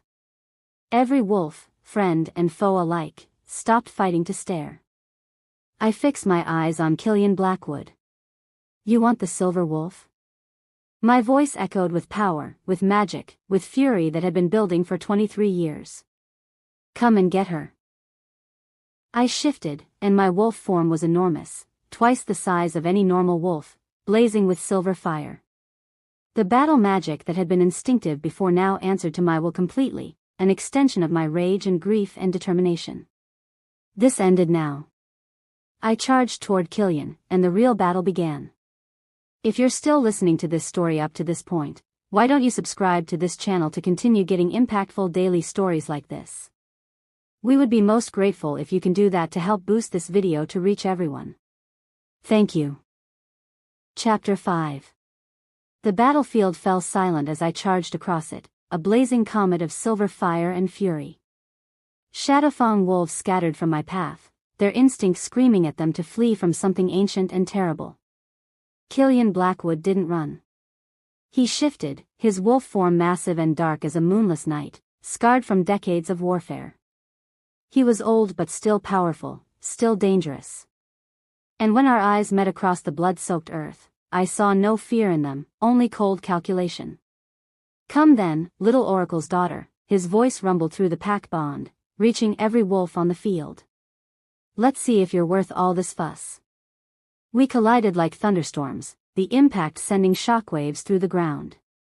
His teeth snapped from my throat, but I was faster now, powered by the full awakening. I twisted away, my claws raking across his shoulder, drawing first blood. He snarled and lunged again. We fought in a blur of fur and fangs, circling each other, testing for weaknesses. He was experienced, brutal, fighting with the efficiency of someone who'd killed hundreds. But I had something he didn't. I had everything to fight for. Behind me, I felt Demon join the battle, his black wolf attacking from the other side. We moved in perfect synchronization, the mate bond allowing us to anticipate each other's movements. When I feinted left, Demon struck right. When he drew Killian's attention, I hit from behind. We were a unit. A team. Two halves of one weapon. But Killian was clever.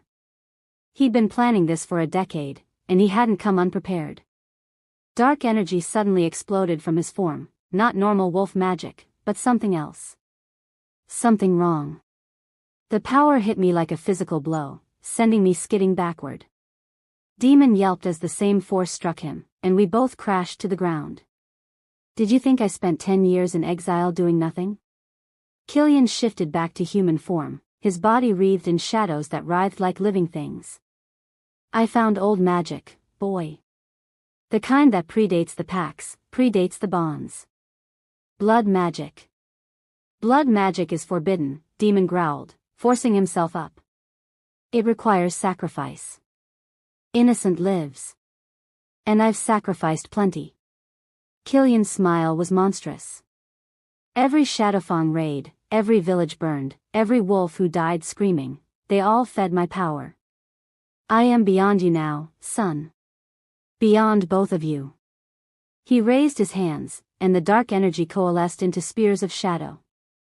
They shot toward us, too fast to dodge. But I didn't need to dodge. Silver light blazed from my form, meeting the shadows in midair. The two powers clashed, neither giving ground. I felt the strain immediately. Blood magic was powerful, fueled by death and suffering. My silver light was born of something cleaner, but was it strong enough? Luna. Marcus's voice cut through the chaos. The eclipse. Look at the moon. I glanced up. The moon was beginning to darken, the Earth's shadow creeping across its face. The lunar eclipse. Iris had mentioned it, but I'd forgotten in the chaos. When both bloodlines' powers peak, I whispered, remembering. The Blackwood line drew strength from darkness, from shadows. And the silver wolf. I drew strength from the moon. As the eclipse deepened, I felt power flooding into me, vast and inexhaustible. But I also felt Killian's power growing, the shadows deepening, spreading like oil across water. This was it. The moment everything balanced on a knife's edge. Demon, I called through our bond. We have to do this together. Your darkness and my light, we have to combine them. That's impossible. Light and dark don't mix, they balance. I looked at him, saw understanding dawn in his eyes. That's what we are. Balance. Not light destroying dark or dark consuming light, but both existing together, making each other stronger. He shifted back to human form, naked and bloodied but unbroken. He took my hand, I'd shifted back too without realizing, and I felt our bond flare bright between us. Together, he said. We turned to face Killian, our hands joined, power flowing between us. My silver light and Demon's dark strength merged, creating something new, a twilight energy that was both shadow and illumination, destruction and creation. Killian's eyes widened. No. That's not possible. You can't. We struck. The twilight power hit Killian like a tidal wave, and he screamed. The blood magic shattered, the shadows dissipating like smoke. He fell to his knees, his human form flickering, trying to shift but unable to. What have you done? He gasped. What have you done to me? I stepped forward, still holding Demon's hand, still channeling our combined power. You killed my mother. You killed Demon's first mate. You murdered your own mate, terrorized your children, and built an empire on suffering. My voice rang across the silent battlefield. You don't deserve the gift of wolf form. You don't deserve the pack bond or the moon's blessing. You can't take my wolf, Killian said, but I heard fear in his voice now. Real fear. Only death can separate a wolf from their human.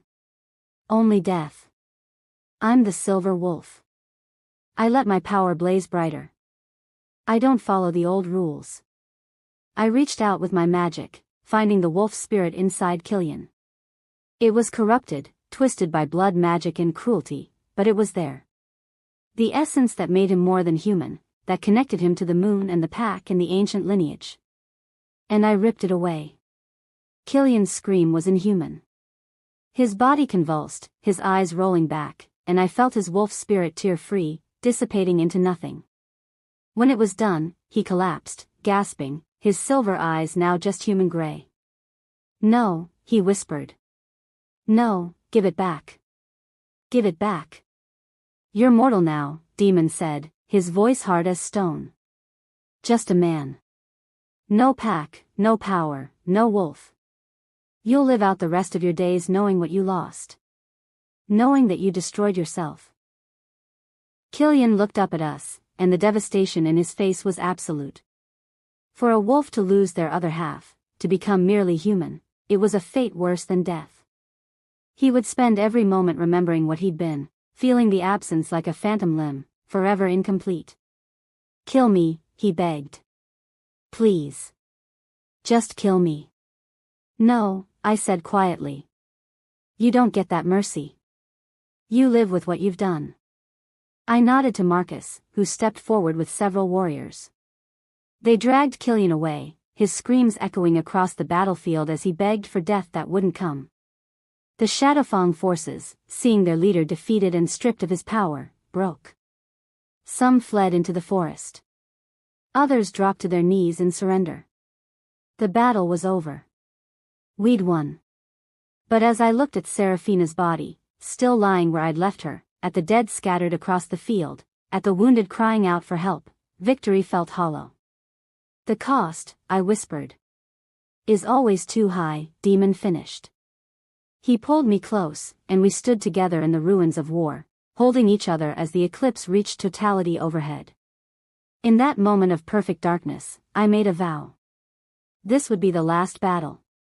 The last war. Whatever it took, whatever I had to do, I would find a way to bring real peace to the realm. The Silver Wolf would not rule through fear and power. She would rule through wisdom and mercy. The weeks that followed were chaos of a different kind. We burned our dead with honor. Seraphina's pyre burned brightest, and Demon spoke words over her that broke my heart, stories of the sister he'd never known, the protector who'd watched over him from the shadows, the hero who'd died so that hope could live. The Shadowfang survivors who'd surrendered were given a choice: swear loyalty to the new order or leave the territories forever. Most chose to stay, tired of war, yearning for peace. We discovered that many had been forced to follow Killian, threatened with death if they refused. They weren't enemies, they were victims. The Blackwood pack had to be rebuilt from the ground up. Too much corruption had taken root, too many systems designed to concentrate power in one ruler's hands. Demon and I called a summit, gathering representatives from every pack in the realm. "The old ways are dead," Demon announced to the assembled wolves. "One Alpha King, ruling absolutely, my father proved where that leads. We need something new. Something better. We propose a council system," I continued, standing beside him. "Each pack sends representatives. Decisions are made collectively. Power is shared, not hoarded." The response was mixed. Some wolves, especially the older ones, resisted. They'd known nothing but hierarchical rule, couldn't imagine another way. Others embraced it immediately, seeing hope for their smaller packs to finally have voices. It took days of debate, of negotiation, of compromise. But slowly, a new structure emerged. The Council of Packs would govern collectively, with representatives elected by their people rather than inheriting power. Demon would remain Alpha King, but his role would change: more coordinator than dictator, more servant than master. And beside him, I would serve as Silver Wolf Queen, using my unique abilities to mediate disputes and see truths that others might miss. It wasn't perfect. It would take years to fully implement, decades to become ingrained in pack culture. But it was a start. "You're changing the world," Marcus said to me one evening as we watched the council debate the finer points of territory rights. We're changing it, I corrected. This was as much your idea as mine. He'd stepped into his role as Demon's official beta, no longer hiding his connection to my mother or his role in protecting me. The pack respected him, trusted him. He was perfect for the position. I wish Celeste could see this, he said quietly. She always believed you'd bring change. But even she didn't foresee this much. Maybe she did. I touched the oracle pendant I now wore, the one that had been among my mother's things. Maybe she just knew better than to tell me. Prophecies work better when you don't know you're fulfilling them. Marcus smiled. You sound like her. Good. I want to remember her properly now. Not as the mother who abandoned me, but as the hero who saved me. The Silvermoon Pack, my birth pack, underwent its own transformation. The leadership that had suppressed me, that had administered the nightshade under false pretenses, was removed. New alphas were chosen by the pack members themselves. And when they formally asked me to return for a ceremony honoring their silver wolf, I accepted. It was strange, walking through the Omega house where I'd spent so many years feeling less than, unwanted. But seeing it now with different eyes, with the eyes of someone who knew her worth, it looked smaller. Less important. The wolves who'd once pitted or dismissed me now looked at me with awe. Some with fear. A few with genuine warmth. We're sorry, the new alpha, a kind-faced woman named Helena, said during the ceremony. For not seeing you. For not protecting you.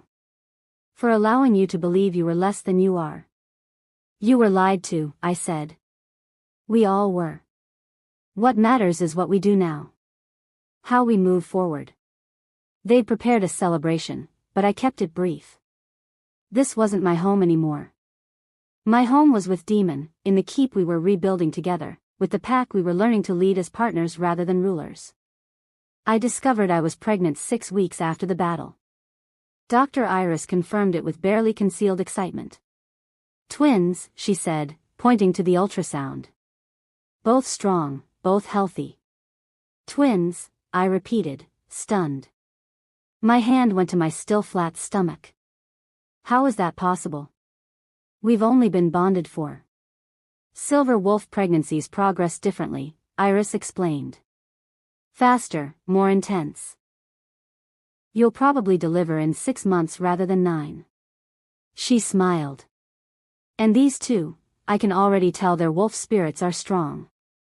1 alpha, 1 omega. 1 of each. I felt tears prick my eyes. Balance. Seems fitting, Iris said gently. Given everything you and the king represent. I told Demon that night, in the privacy of our quarters. He'd been going over council reports, but he dropped everything the moment he saw my face. What's wrong? He was at my side immediately. Are you hurt? Is it? I'm pregnant. He froze. What? Twins. 1 alpha, 1 omega. Due in about 6 months. I watched his face cycle through shock, disbelief, and finally, joy. Pure, unfiltered joy. We're having children. He sank onto the bed like his legs had given out. We're going to be parents. Are you happy? I asked, suddenly uncertain. We never talked about this. Everything's been so chaotic. He pulled me into his lap, his arms wrapping around me carefully, like I was made of glass. Happy? Luna, I'm terrified.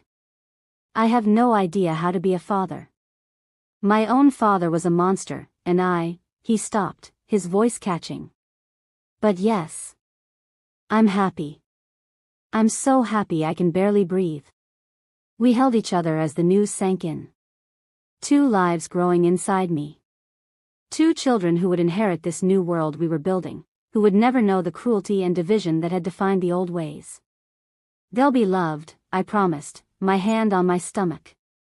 No matter what they are, what powers they have or don't have, they'll be loved and protected and safe. Always, Demon agreed. I swear it. The true mating ceremony was held on the first full moon after the new council system was formally ratified. Unlike the first ceremony, the one where I'd collapsed and everything had gone wrong, this was a celebration. Wolves from every pack attended, filling the great hall to capacity. The mood was joyous, hopeful, looking forward rather than back. I dressed in silver and white, the colors of my wolf. My hair was braided with moonflowers, my mother's favorite. Around my neck, I wore her oracle pendant. I looked like a queen. I felt like myself. Demon waited for me at the altar, dressed in black and silver, his Alpha King regalia marking him as ruler but his expression marking him as mine. Marcus stood beside him as Beta, and where Seraphina should have stood, where she should have been my sister by bond and by truth, there was a single golden rose in a vase. A memorial. I miss her, I whispered to Demon as I took my place beside him. She's here, he said quietly. I feel her. She's proud of us. The ceremony itself was simple. No forced declarations, no political maneuvering. Just two wolves, choosing each other before their packs and the moon. I, Demon Blackwood, Alpha King of the Realm, choose you, Luna Ashwood, as my mate, my partner, my equal, Demon said, his voice ringing clear.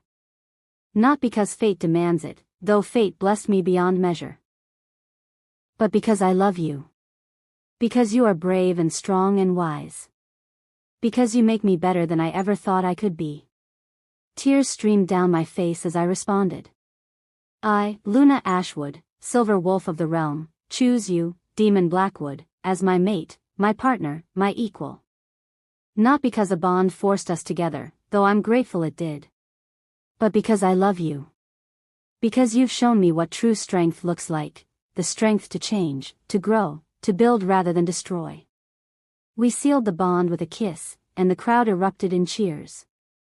The noise was deafening, joyful, a celebration of not just our union but everything it represented. When the cheering finally died down, Demon gestured for silence. There's one more thing, he said. He picked up a crown from the altar, not the heavy, elaborate thing his father had worn, but something new. Something beautiful. A circlet of silver adorned with moonstones that caught the light like captured stars. Luna Ashwood, he said formally, you came to this pack as an Omega. You were dismissed, overlooked, suppressed. But you rose. You fought. You saved us all. He held up the crown. You are the Silver Wolf. You are my equal in all things. And you are, if you choose to accept it, the Silver Wolf Queen, co-ruler of this realm and all its packs. The hall went silent, every eye on me. I thought about the girl I'd been just months ago. Weak, timid, believing she was nothing. I thought about my mother, who died to protect me. About Seraphina, who'd sacrificed herself so I could live. About all the wolves who'd fought and bled for a chance at something better. I accept, I said clearly. Not because I seek power, but because I seek to serve. I will be the queen this realm needs, fair, strong, and merciful. Demon placed the crown on my head, and it settled there like it had always belonged. I turned to face the assembled packs, my people, and I saw their faces. Some still looked uncertain. Some looked awed. But most looked hopeful, ready to embrace this new era. I used to know 3 things when I woke up in your bed, I said to Demon, loud enough for everyone to hear. I was naked, I was marked, and I had no memory of how I got there. Laughter rippled through the crowd. Even Demon smiled. Now I know a 4th thing, I continued, my voice growing stronger. I was always meant to be here. Not by accident, not by manipulation, but by fate and choice combined. And together, I took Demon's hand, we will build something worthy of all those who sacrificed for it. The cheers were deafening. The celebration lasted until dawn. Wolves danced and drank and told stories, the old and new generations mixing, building bridges between packs that had been enemies just weeks before. It wasn't perfect, there were still tensions, still old grudges, but it was a start. As the sun began to rise, Demon and I slipped away to the balcony overlooking the compound. Below, we could see wolves from a dozen different packs sleeping peacefully side by side, barriers broken down by hope and possibility. We did it, I said softly. We actually did it. We did. He pulled me close, his hands settling over my stomach where our children grew. And we'll keep doing it. Every day, we'll choose peace over war, unity over division, love over fear. You're getting poetic in your old age, I teased. I'm 23. Ancient. I kissed him, soft and sweet. But I'll keep you anyway. We stood there as the sun rose, painting the world in shades of gold and pink and possibility. A new day. A new era. The silver moon reign had begun. Neither of us noticed the figure watching from the shadows of the forest edge. They were cloaked and hooded, their face hidden, but in their hand they held a silver medallion that caught the rising sunlight. On it was engraved the oracle's mark, the same symbol my mother had worn, the same one now hanging around my neck. The figure turned the medallion over, revealing words inscribed on the back. The first prophecy is complete. The second prophecy begins. They looked up at the balcony where Demon and I stood, their head tilting as if measuring us, judging us. The silver wolf has risen, they whispered, their voice neither male nor female, neither old nor young. The kingdom has found balance. The first chapter closes. They pocketed the medallion and turned toward the forest, their cloaks swirling. But the oracle's vision spans generations, they continued, speaking to themselves or perhaps to the spirits. Two children of silver and shadow, born to unite the packs. But what of the third child, hidden even from prophecy? What of the one who will choose whether the peace endures or shatters? They paused at the tree line, looking back one final time. The prophecy is only beginning. Then they vanished into the forest, leaving only questions in their wake. Above, the sun continued to rise on a new day, on a new world, on a story that was far from over. But for now, for this moment, there was peace. And for wolves who'd known nothing but war, that was more than enough. It was everything. 6 months later. I gave birth to twins on a night when the moon shone full and bright. The labor was intense but mercifully short, another blessing of silver wolf biology. Demon held my hand through it all, his face pale but determined. When the first cry echoed through the room, he actually wept. A daughter, Dr. Iris announced, placing the tiny, squirming bundle on my chest. An alpha.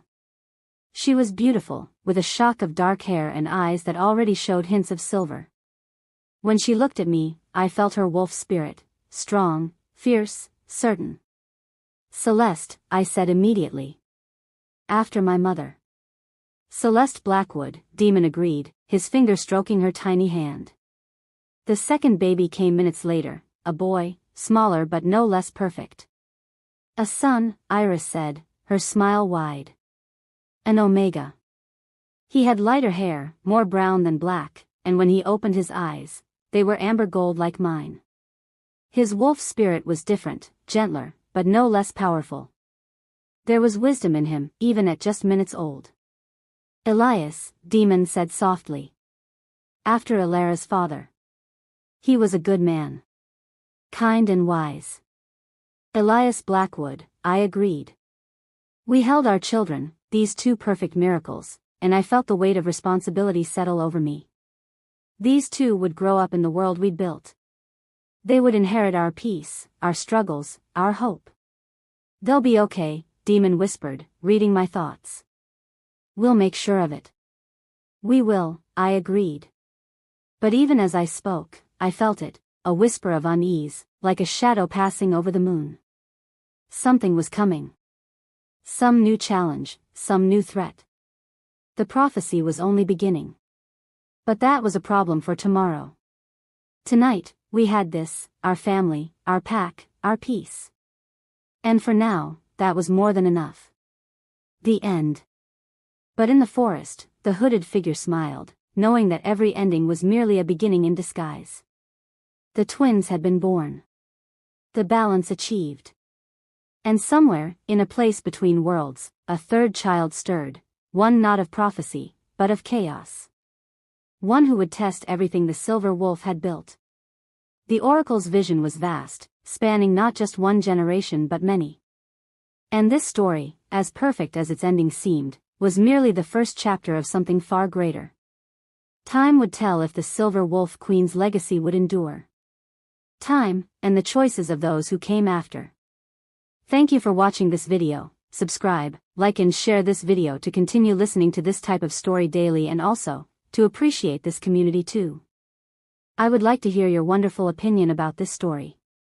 Please comment below.